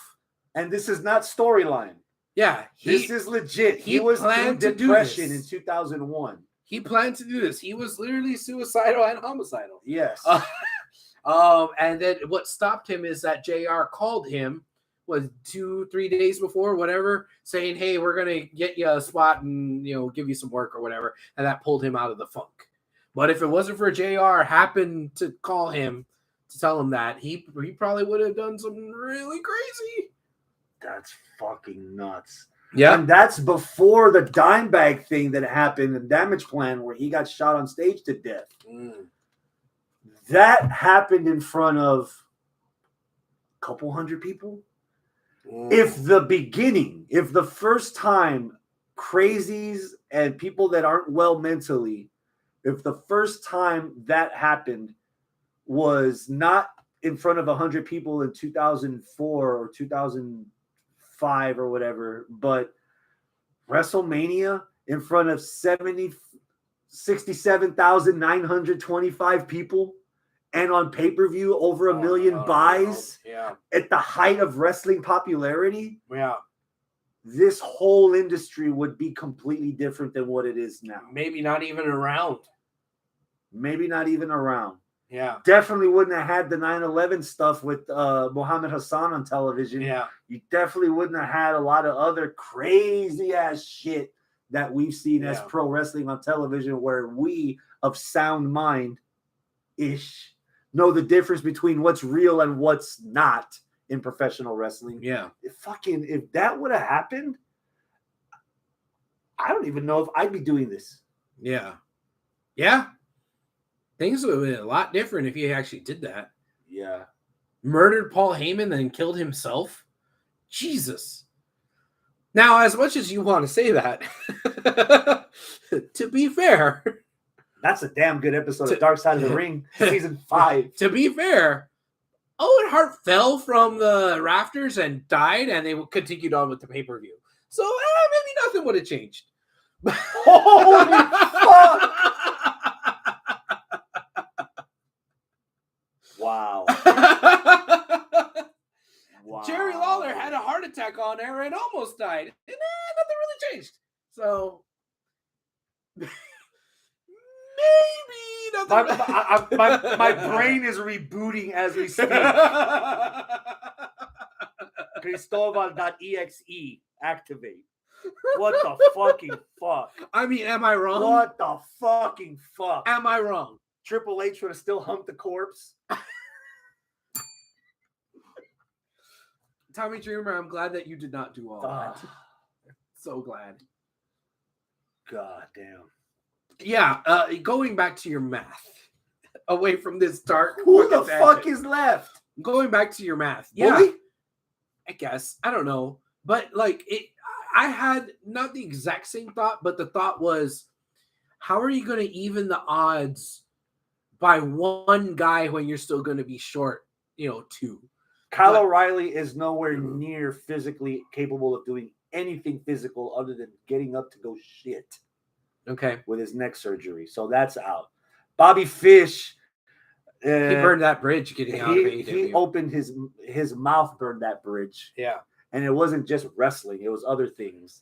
Hector says HWR dark. And then Aaron said, didn't a wrestler kill his family? Yeah, that's Chris Benoit. Chris Benoit. I opened her to that documentary. That she was about as frozen as I just was about 30 seconds ago. Now none of that happened. None of that happened on air. No. But yeah. I'm at a 2, and it's typical Chris Jericho. He's winning. You know what? That actually lends credence to your argument that some things would change, because with Benoit, none of that happened on air, right? That all happened at his house behind the scenes. No one knew. But there was a lot of stuff that did change, because that opened the door to all the CTE stuff. So not only did that change wrestling, that also changed football. Yeah. Right? Because that CTE stuff spilled over into football. And then, of course, all the other sports and stuff. So if there's anything good that came from Benoit killing his family, it's that it opened up the door to the research or mass research of concussion. Yeah. So silver lining. Concussions? Did you just have one? Concussions. Dumb. Yeah. Hector. What's up, Hector? Hector says Kyle was training with Cole according to the All Access show. That All Access show could have been taped long before Kylo went for that neck surgery. That got fucked up and he had to get another one, I think, or something. I don't know. Hector, you tell me. Yeah, I got Jericho winning. All right. Speaking of butt fuckery, the Blackpool Combat Club against the Elite, Anarchy and the Bukkake. Hi. I am at a 9 for this. 9 as in no? No. Or 9 as in nueve? Nueve. Okay. Nueve. I'm very high on this, because Anarchy in the Arena was so much fun last year, and I think it's going to be fun this year. And if they play Moxley's music for the first 10 that too. And all 4 of the Elite, all 4 of the Blackpool Combat Club, I like as of right now as units. Like if you take some of them individually, I'm not that excited about Moxley. Wheeler, I think, hasn't realized his full potential yet. Hangman by himself sometimes can be a little boring, but that unit versus that other unit, fuck yeah, man. I'm down. I hope that this is going to return a little bit more prestige to the Elite camp, right? Because I don't think the Elite has been as over as they were coming out of Japan and starting AEW. Yeah. That was the peak of their popularity. And unfortunately, they've had a lot of valleys, and the biggest valley has been Brawl Out. Because of the whole Brawl Out thing, they're not quite as trusted or popular amongst fans, because some people still are disillusioned with what happened. Some people are disillusioned more on the Punk side, some are disillusioned more on the Elite side, but at the end of the day, their stock is still lower. And I really want them to raise their stock again, because God damn it, I want Kenny to be the same Kenny Omega that was fighting Okada 3 times, and each one of those goddamn matches were match of the year candidates. 4 times, even better. Right? Yeah.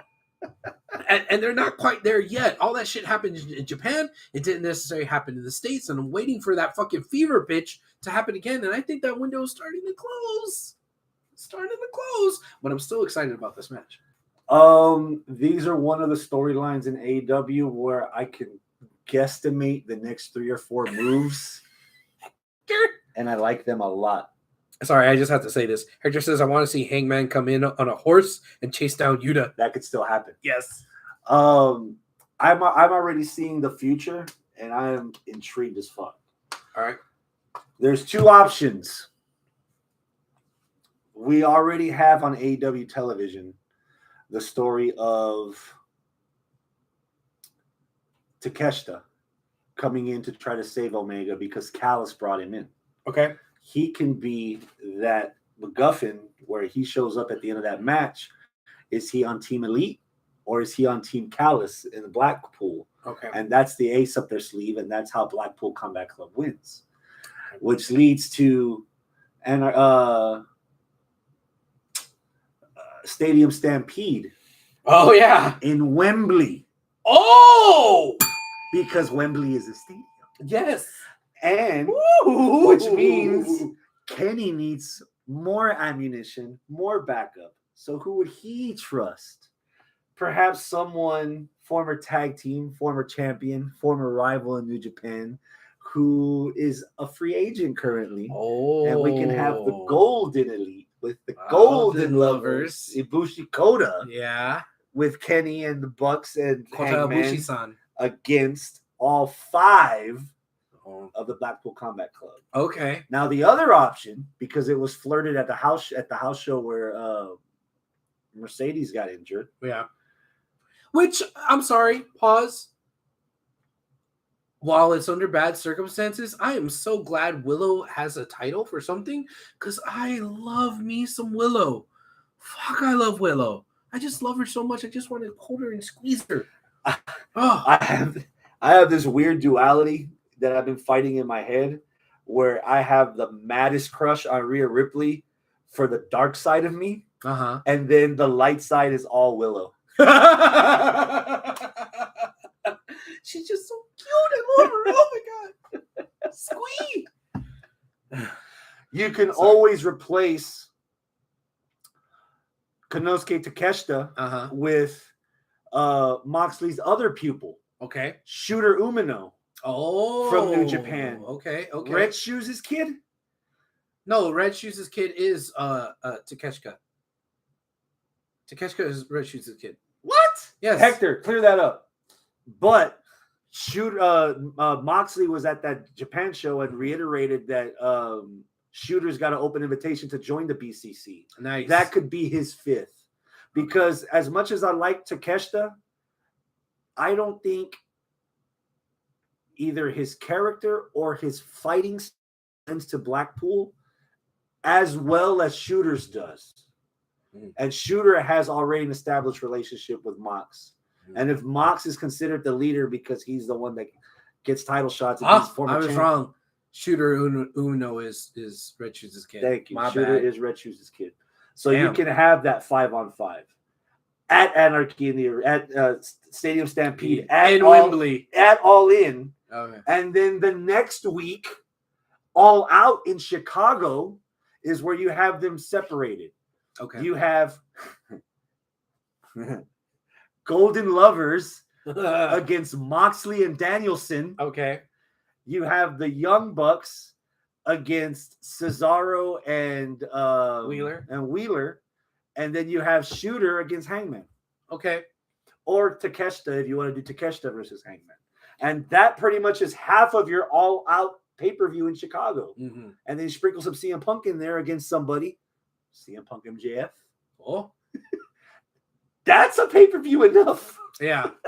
Anything else, that gravy, you can spread out between Rampage and Dynamite that you would have, or even Collision that you would have that week in Chicago. Fuck, 4 fucking shows in Chicago. God damn. Hector says this.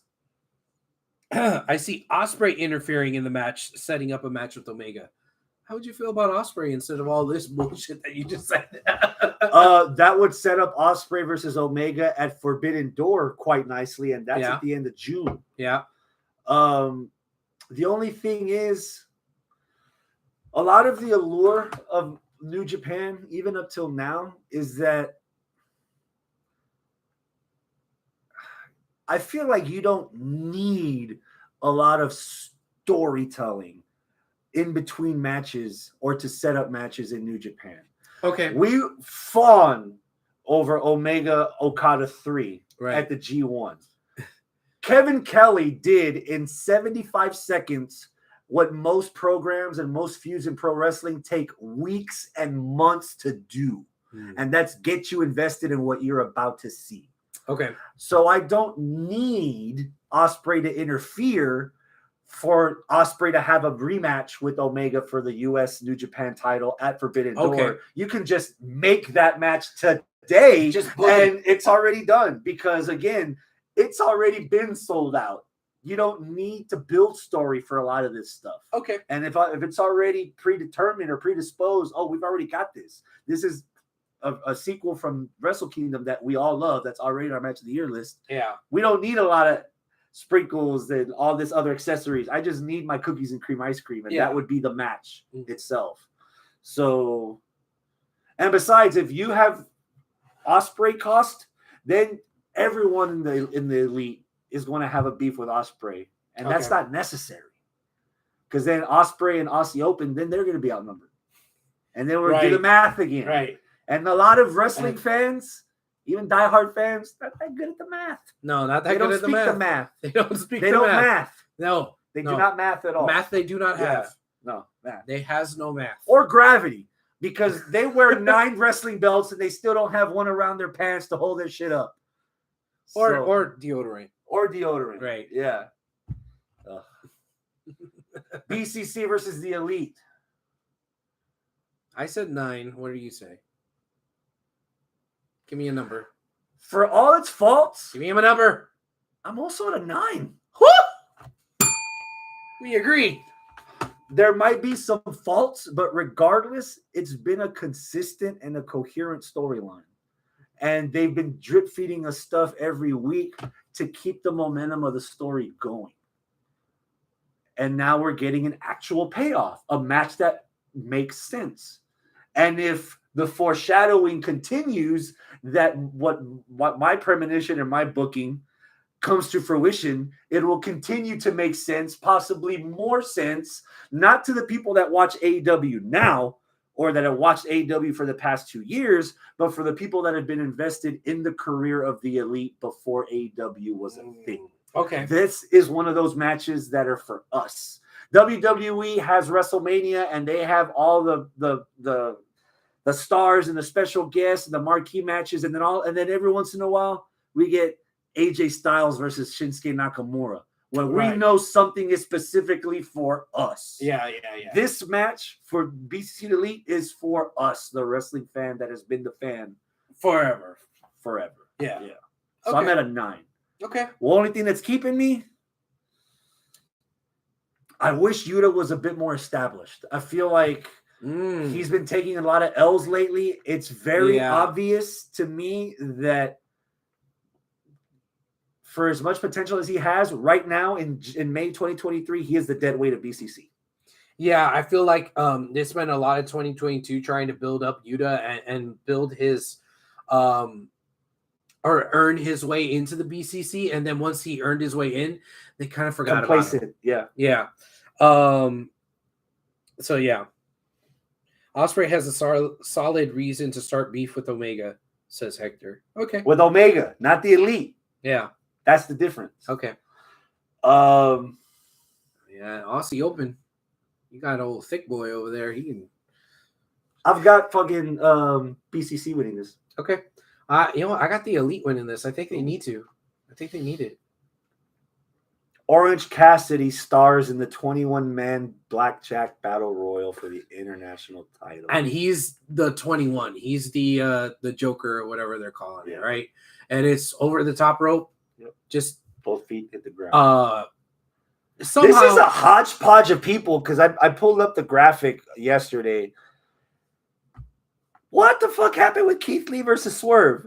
That suddenly isn't a thing anymore, but they're both in this ladder match. They'll have their moment. Yeah. Wait, it's not over the top rope. It's a ladder? No, I'm sorry. Over the top rope. Is it? Dustin is in this. Okay. The other Aussie Open guy is in it because Fletcher already lost on Wednesday. Wait, cakes or not cakes? Cakes. Oof. Yeah, beef.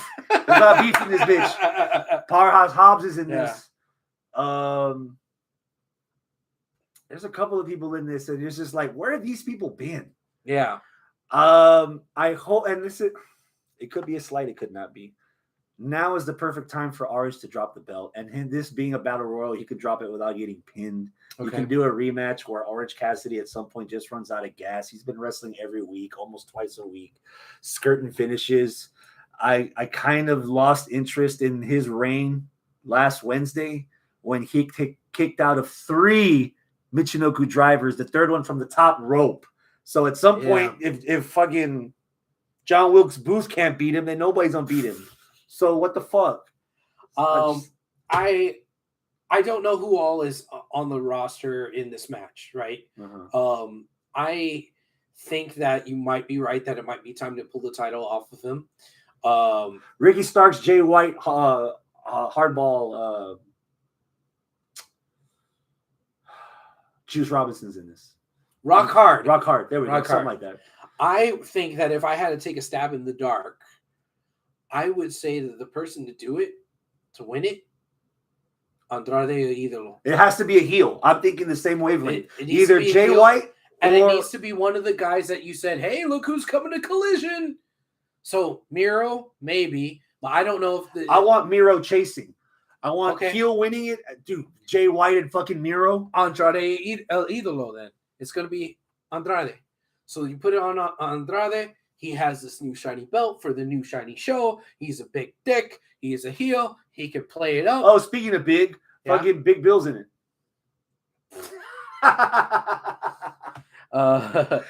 Hector, the Cassidy match would be a great way to show talent that might end up on Collision. Yeah, exactly. Yeah, Collision. This is going to be a setup for Collision.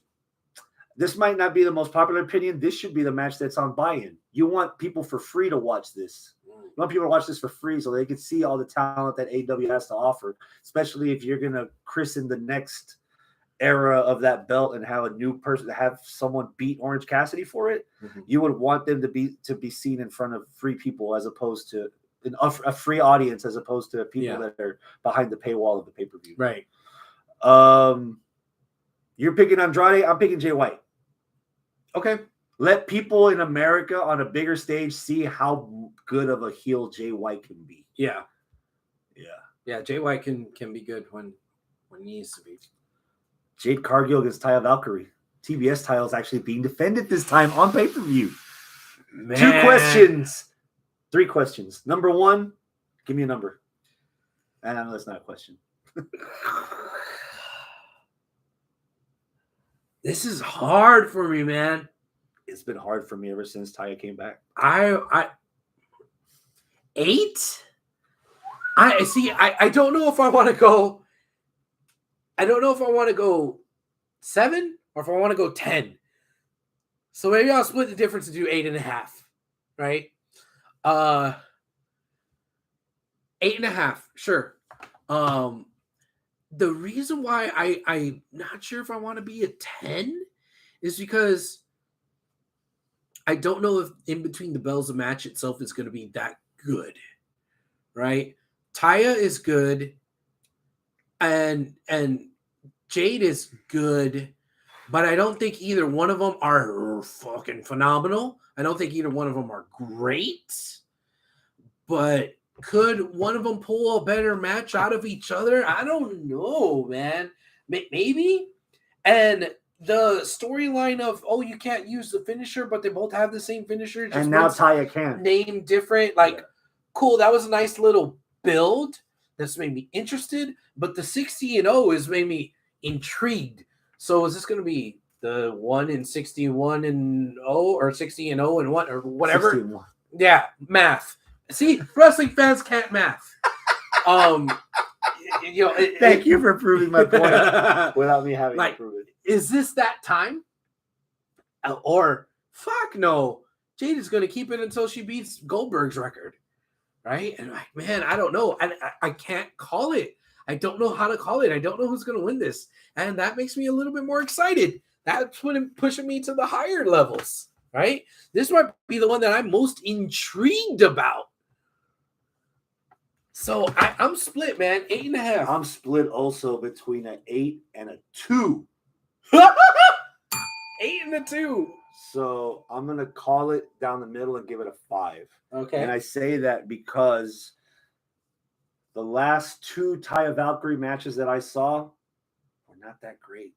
Okay. The talent that Taya was with didn't have the experience that she did, didn't have the reps that she did, and we're making Taya look bad. Okay. I have not seen enough of Jade's recent work to see if she's improved enough Yeah. that she can hide whatever flaws Taya Valkyrie has as calling a match. Hector, let's be honest. We fans learned math from Steiner.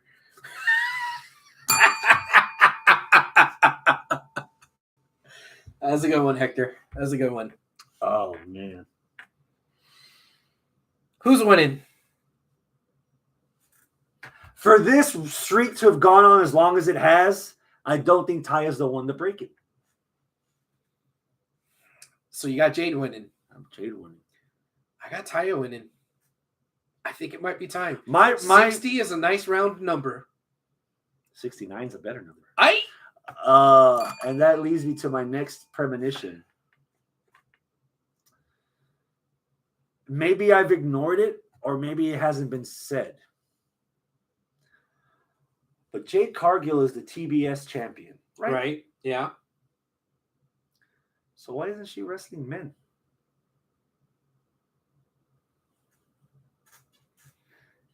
Oh, yeah? It's a TBS champion. It's not the AEW women's champion. So why at some point just says, fuck it, we'll start beating up dudes. And he beats up Peter Avalon and beats up No Legs, or rolls up somebody of significance to be like, fuck. Yeah. Okay.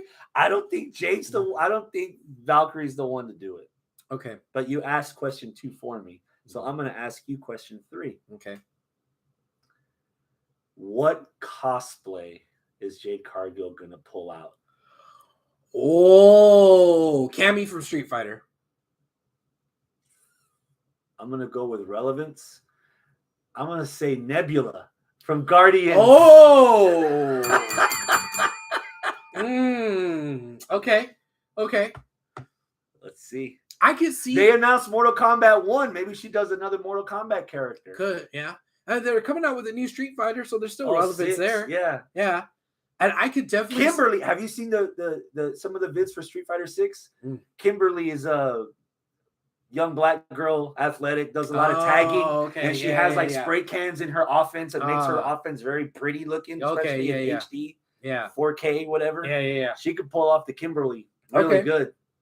But the Kimberly braid kind of looks like fucking Bianca. I don't know if she wants to do that. Yeah. Hector says Jade loses to a Stardom talent.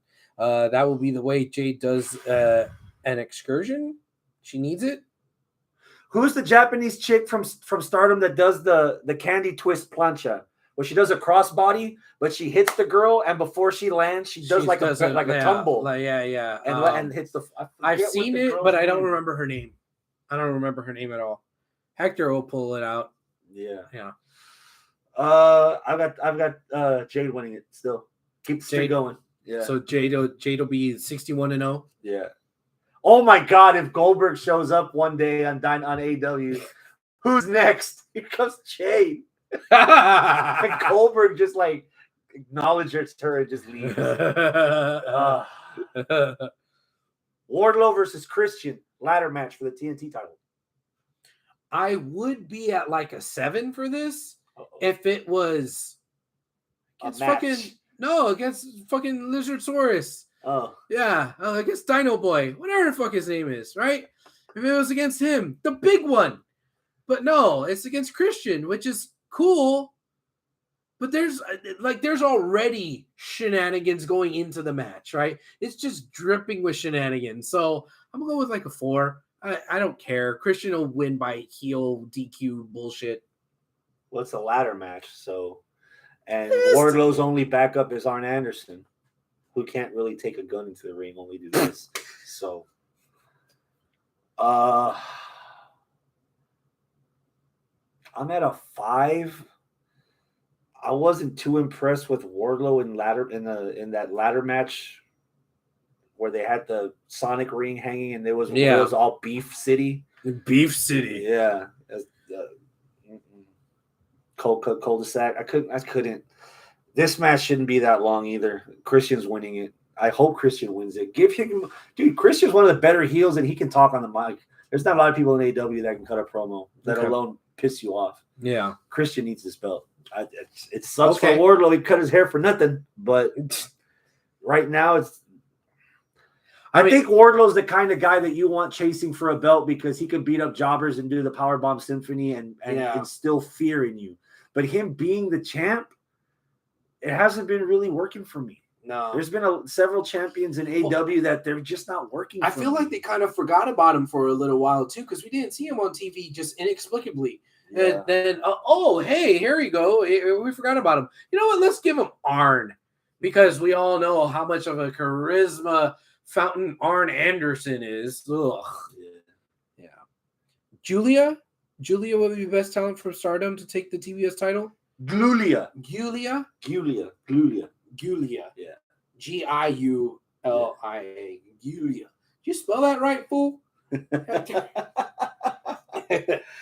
Hector's drunk. I'm at a 2 for FTR versus Jay Lethal and Jeff Jarrett. And it's sunk because they brought Karen. And it's sunk even more because now they're bringing like old Impact into this. It feels like old Impact now. And not the old Impact of, oh my God, Samoa Joe. Oh my God, AJ Styles. Oh my God, Black Machismo. Or oh my God, the Jay Lethal impersonating Ric Flair. Or the good stuff of TNA is like, oh, TNA is like garbage now. It's always been garbage. Like, and they're using it derogatorily, and it's like, and then Karen Jarrett, oh God, no. Yeah. Show me a wrestling fan that was clamoring for Karen Jarrett in AEW, and I'll show you a fool. God damn. You can get porn on the internet for free. I could drop links after the show. You don't need to look at Karen Jarrett on telly. God damn. Fuck. I think I will go with a 4, and the only reason why I'm a little bit higher than you is I want to see what they're doing here with Mark Briscoe. Oh, they fucking ruined Mark. You think they ruined Mark? I think it's interesting.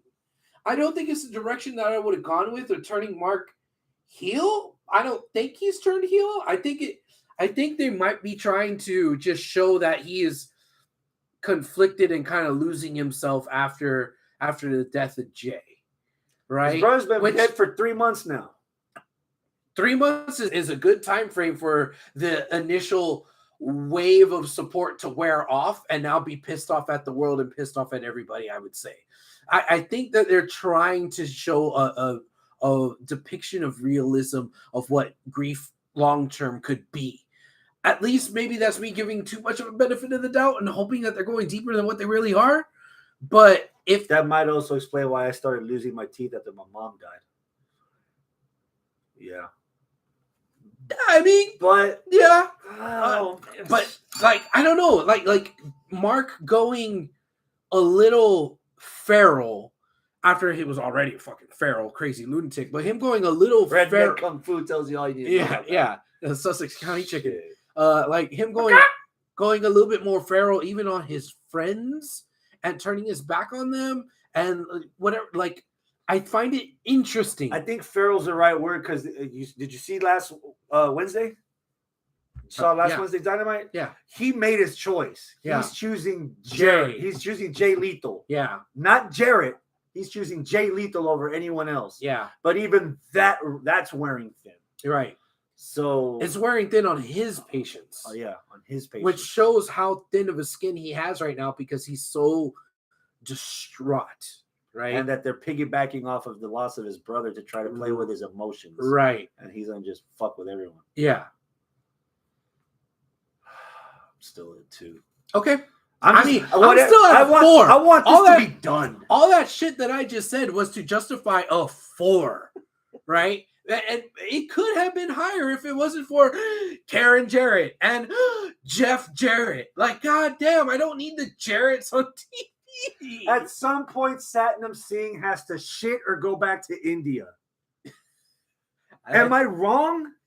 Yeah, I mean, I kind of want to see what Satnam could do based off of, and this is going to sound weird, what I've seen Omos do. I thought you were just going to have Omos not be anything and just like intimidating, can't talk muscles that's, lurks in the shadows and that's it. But Oh, he could go a little bit. Oh, he could talk a little bit. Yeah. All right, Satnam, the bar's just been raised. I was about Let's to see say what you can do, I Satnam. was about to say I never thought I'd say this. You're actually besmirching Omos because for his faults, which are many and high, he has improved. Yes, he has. Vocally, yes. Presence in the ring, yes. And actual quality of matches. Yeah. And I think the one with Seth previously kind of put the backlash, took the wool out of my eyes and be like, you know what? I'm going to cut almost some slack. Yeah. And I'm just waiting for the opportunity that I want to give this guy. I want to do that to Satnam Singh. I want to cut him some slack the same way I did with Omos. But at some point, you're cutting something else. You know? FTR is winning. Hector said I pronounced it right. So Yeah. I guess Julia. Yeah, FTR is winning. They're keeping their titles. Jamie Hayter versus Toni Storm for the women's title. 8. I know it's going to be a good match. I know it's a rematch, so it takes a little bit away from it, but the match is going to be good. And I think that one of two ways, I'll still be happy. Either this is a good match without Britt Baker, without the help, so Hayter gets a little bit of shine on her by herself, or, and I'll be happy on that, or Britt Baker shows back up and she, helps and makes the save and, whatever. Cool, Britt Baker's back. Fuck yeah. That's cool. And that's also good news for Adam Cole and his whole little thing. So I'll be happy either way. If Britt doesn't come back, if Britt does come back, I'll be happy either way. 7. It's going to be a good match because it's Okay. already happened before. And I wanted more. So I'm getting it. Because Britt is still... We're still sympathizing for Britt getting beat up by fucking Jay. Right. It would be easy to have the heels outnumber Jamie Hayter and whatever defense Jamie Hayter has for Toni Storm to win the belt, but more importantly, to give the Outcast some much needed credibility. Oh, good point. Give me some fucks to give about the 3 girls in Outcast that singularly could have been a lot better. Several weeks ago, I was the first person to say, you know what? The first person on my list to fire from AEW was Paige, was Saraya, because I thought her value had plummeted, like Doge. But no, there's still opportunity, which also bears credence because I want the women to have some fun. Mm-hmm. The guys are getting fucking Stadium Stampede and fucking Anarchy in the Arena. Mm-hmm. You know what we haven't gotten in a while? What? Blood and Guts. Oh. And we give that to the women. Okay. So we have Team Outcast versus Team AEW. Mm-hmm. And that's where we get probably Britt being the 5th woman back healed fully. Oh, okay. Who? Britt, Tony, who? Not Tony. Or not Tony. Hayter. Britt, Hayter. Sheeta. Nightingale. Nyla Rose? This is going to be a complete swerve because it won't be for a belt. I would fucking have Jade as the 5th Throw person. Jade in there? And I would have Jade eat the pinfall. What? It took 5 women inside a steel cage for her to get beat. And then that's where you do the story of Jade's next feud, the person that pinned her in that fucking match. Which was Saraya. Or whoever it would be. Which would be whoever it would be. Yeah. Which was Saraya. Yeah. It would solidify Jade as an actual face going up against a heel outsider. Yeah. Because fans still cheer Jade. Jade still pulls her daughter out of the audience after every title defense. So she's booked storyline as a bitch, but in the ring, she's Wonder Woman. Well, she's that bitch. That bitch. Yeah. And so, fuck it. At this point, we're turning the heels faces. We're turning the faces that we grew up on heels. Fuck it. Sure, why not? Why not?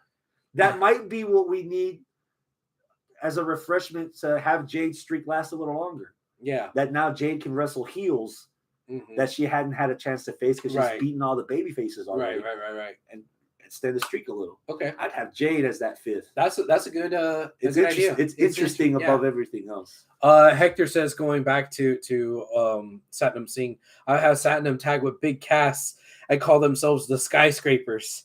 And new Skyscrapers. Yeah, and they could do the Harris Brothers H-Bomb as the tag finish. H-Bomb was a cool move. Man. Here's the problem. It was simple, but it was cool. Here's the problem with the Brothers of Destruction type thing. Who on that roster could they work with that it would be believable and interesting enough that you would invest in their feud?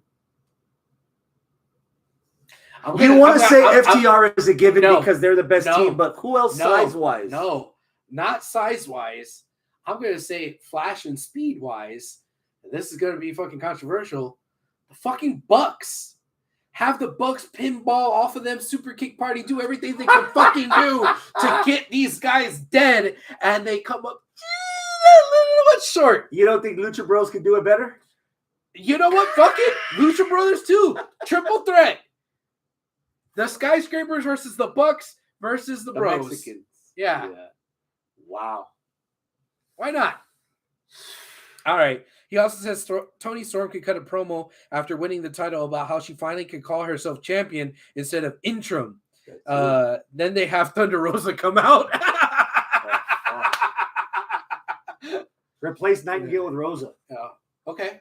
Yeah. Okay. Yeah. But I definitely want Jade in there as that. What the fuck is she doing there? Yeah. Yeah. And she'll definitely stand out. Yeah. Yeah. Okay. Main event.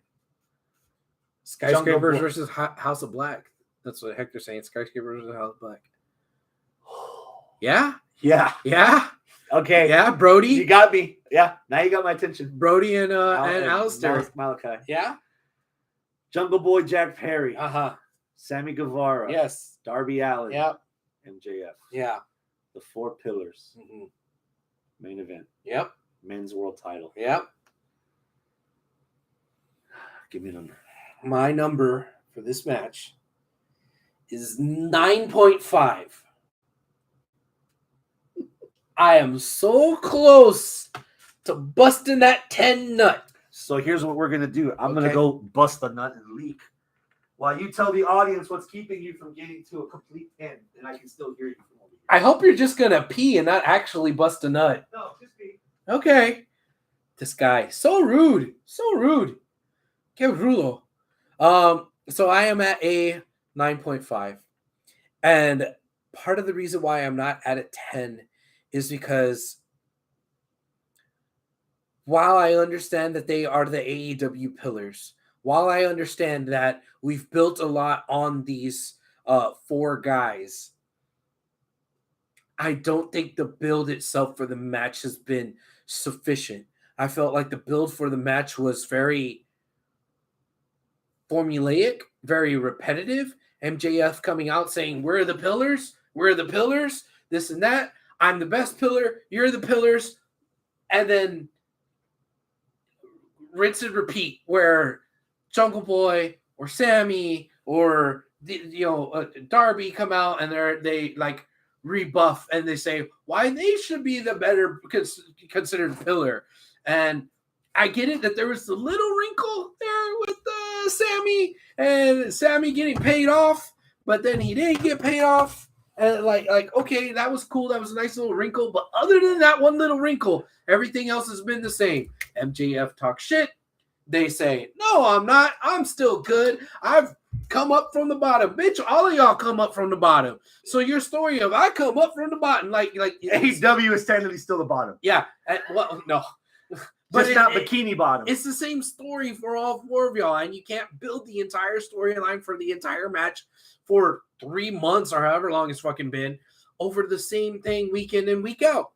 So that's where I'm not quite at a 10. I didn't get rubbed up enough to get to that 10. Now, maybe when the match actually happens and ding, ding, ding, and we have a whirling dervish of a fucking match, maybe I won't give a flying fuck about the build.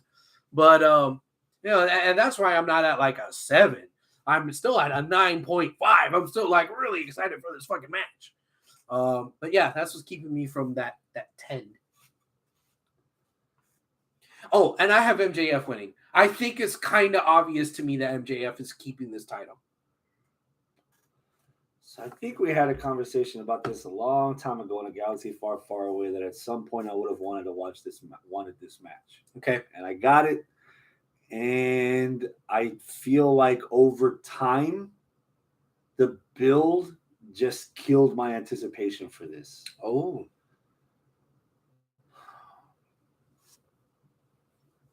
God damn. I'm at a 2. Because there's 2 people too many in this match. A 2. This match solidified that Jungle Boy can't talk. Oh. And that I am not ready to cheer for Sammy Guevara yet. Okay. I don't think there was enough. If we've already got 2 baby faces that are using the premise of I started from the bottom, now I'm here.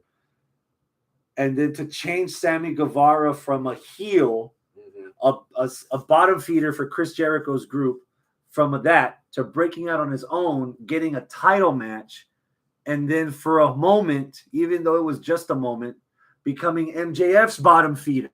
Yeah. And now he's a face. I don't. There has not been enough done to Sammy to justify anyone to cheer for him, or for anyone to listen to his words when he says, "Follow your dreams and they can come true." I don't expect that dialogue from a guy like Sammy. I think that they would have been able to heal up that thing with Sammy because, again, remember, he's the guy that left his wife for a smoking hot girlfriend, right? There's still a lot of animosity and a lot of heel heat that was left on the table there. And maybe they just got tired of the real life heat from that, and that's kind of understandable. But he could be like, follow your dreams and they could become true because look at my smoking hot wife. Like I started from the bottom and now I'm here and that makes me better than you. And that would be the difference than what Darby and Jungle Boy do. I started from the bottom, now I'm here. You could do it too. It's kind of a good jab that you just threw out that he should have been using. I did it my way, and now I did it my way to prove that I'm better than you. And this Sunday, I'm going to prove I'm better than MJF. Yeah. That's it. But as a heel. Yeah. But a heel where you could be like, God, I hate that motherfucker, but look at Ty. Yeah. And look at this match he's pulling out with fucking Darby. And look at this match he pulled out with Jungle Boy. I feel like MJF's summer could have been filled nicely by building his reputation of being the best pillar in AEW by beating every one of them individually. And then he's already beat every one of them individually, just not over the summer. I don't think he has. He has. That was part of the opening but promos. That was before the championship. Right. It was before the championship, So but now, that was part of the whole thing. He's beaten every one of them. So now, with the championship, there's no reason for any of them to chase. He's not the pillar. He's the foundation. Okay. And that brings in that there's nobody left that can beat him because he's the foundation. He's beating the pillars. So all that's left is him. And that brings in your mega star challenger for All Out to because a lot of that All Out, the end of that summer is going to be taken over by BCC versus the Elite.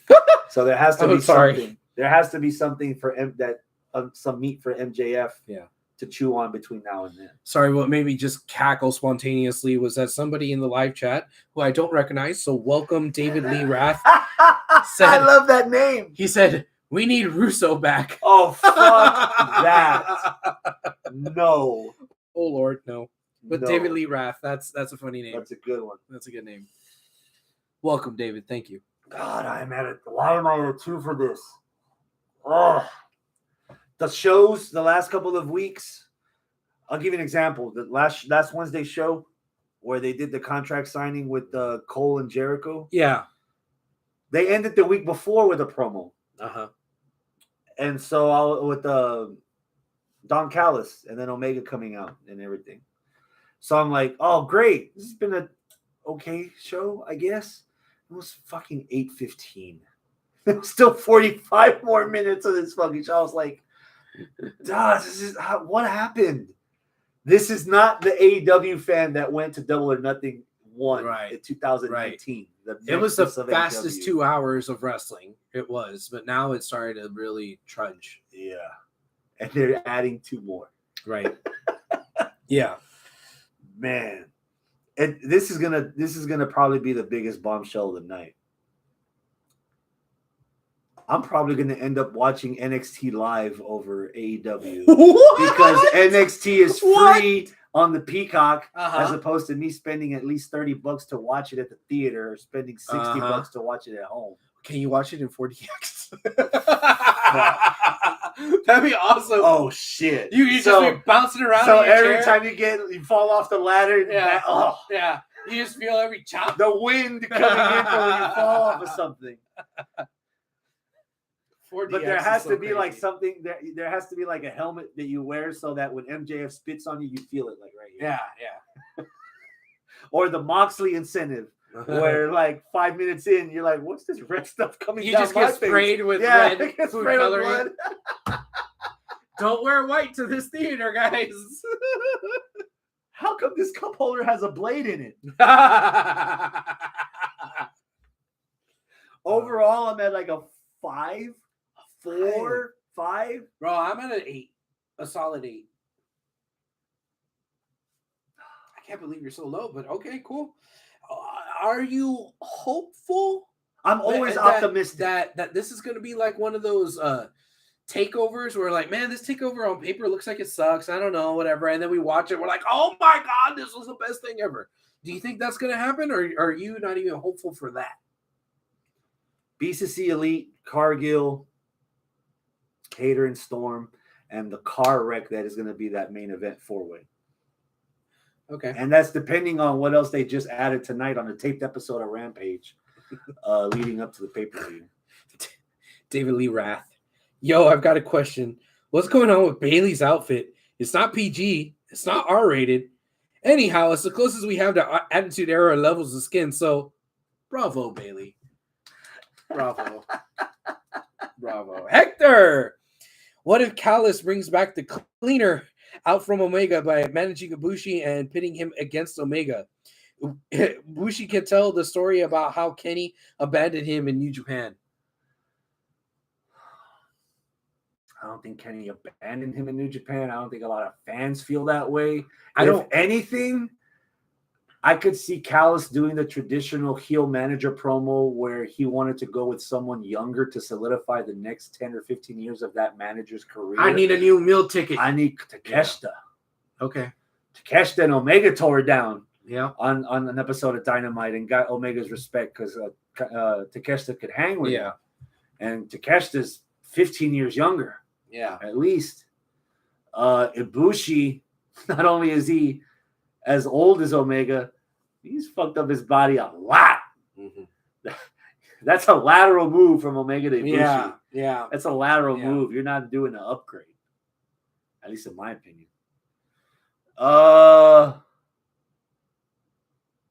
Man. Is that it? Did we go through everything? Oh, here's a couple more bits. Oh, shit. You mentioned last time about putting the world in World Wrestling Entertainment. Yes, I did. Thumbs up or thumbs down. September, WWE in India. That's a huge thumbs up. Wow. No, I think that's going to be really cool. The rumor is they're doing a PLE. A live event. A live event in India. Dude, I would be so interested to see what that's going to look like because while a lot of Americans, they'll think of, that's just the Middle East. No. India is a little bit different of a culture than the rest of the Middle East, right? Yeah. And I think that they know how to have a little bit more of a party vibe than some of the other parts of the Middle East, like in Saudi. You know, the Saudi is very, very conservative, right? And they're trying to not be conservative, whereas, man, they could be throwing around the fucking what do they call it? The powder fucking color and stuff and partying and stuff. And like, dude, I think it's going to be a really cool looking show. They could really do a lot of shit there that they can't do in some of the other Middle Eastern countries. So I'm really interested to see what that crowd is going to be like, man. And the more places you go, putting the W in WWE, dude, I'm down. Yeah. I'm down. Before we go, the Diamond Calcutta WWE in India. The return of the Maharaja versus the head of the table. That'll be the fucking. Indusher against Usos. Yeah, Indusher versus Usos and Maharaja versus head of the table. Hell yeah, dude! I'd love to see that. And that crowd is gonna go fucking ape shit For Jinder. Yeah, don't hinder Jinder. You have 30 seconds to explain yourself at the last UPW show. Well, what happened? Yeah. So what happened at the last UPW show is that Ransom, he's no longer Kid Ransom. He is just Ransom now. He's still hanging out and bringing out more and more of these clowns, I guess. And they're very intimidating, very scary. And I was in the ring, brought in the other announcers and commentators who had previously in the previous week leading up to saying that they were going to sacrifice me. And had a good run. Yeah, I guess. So 420 is a nice episode. I stint in HWR. Yeah, I guess I was going to be sacrificed to these clowns. And I was a bit frightened. And since I was a bit frightened, I may have had a bit of an accident.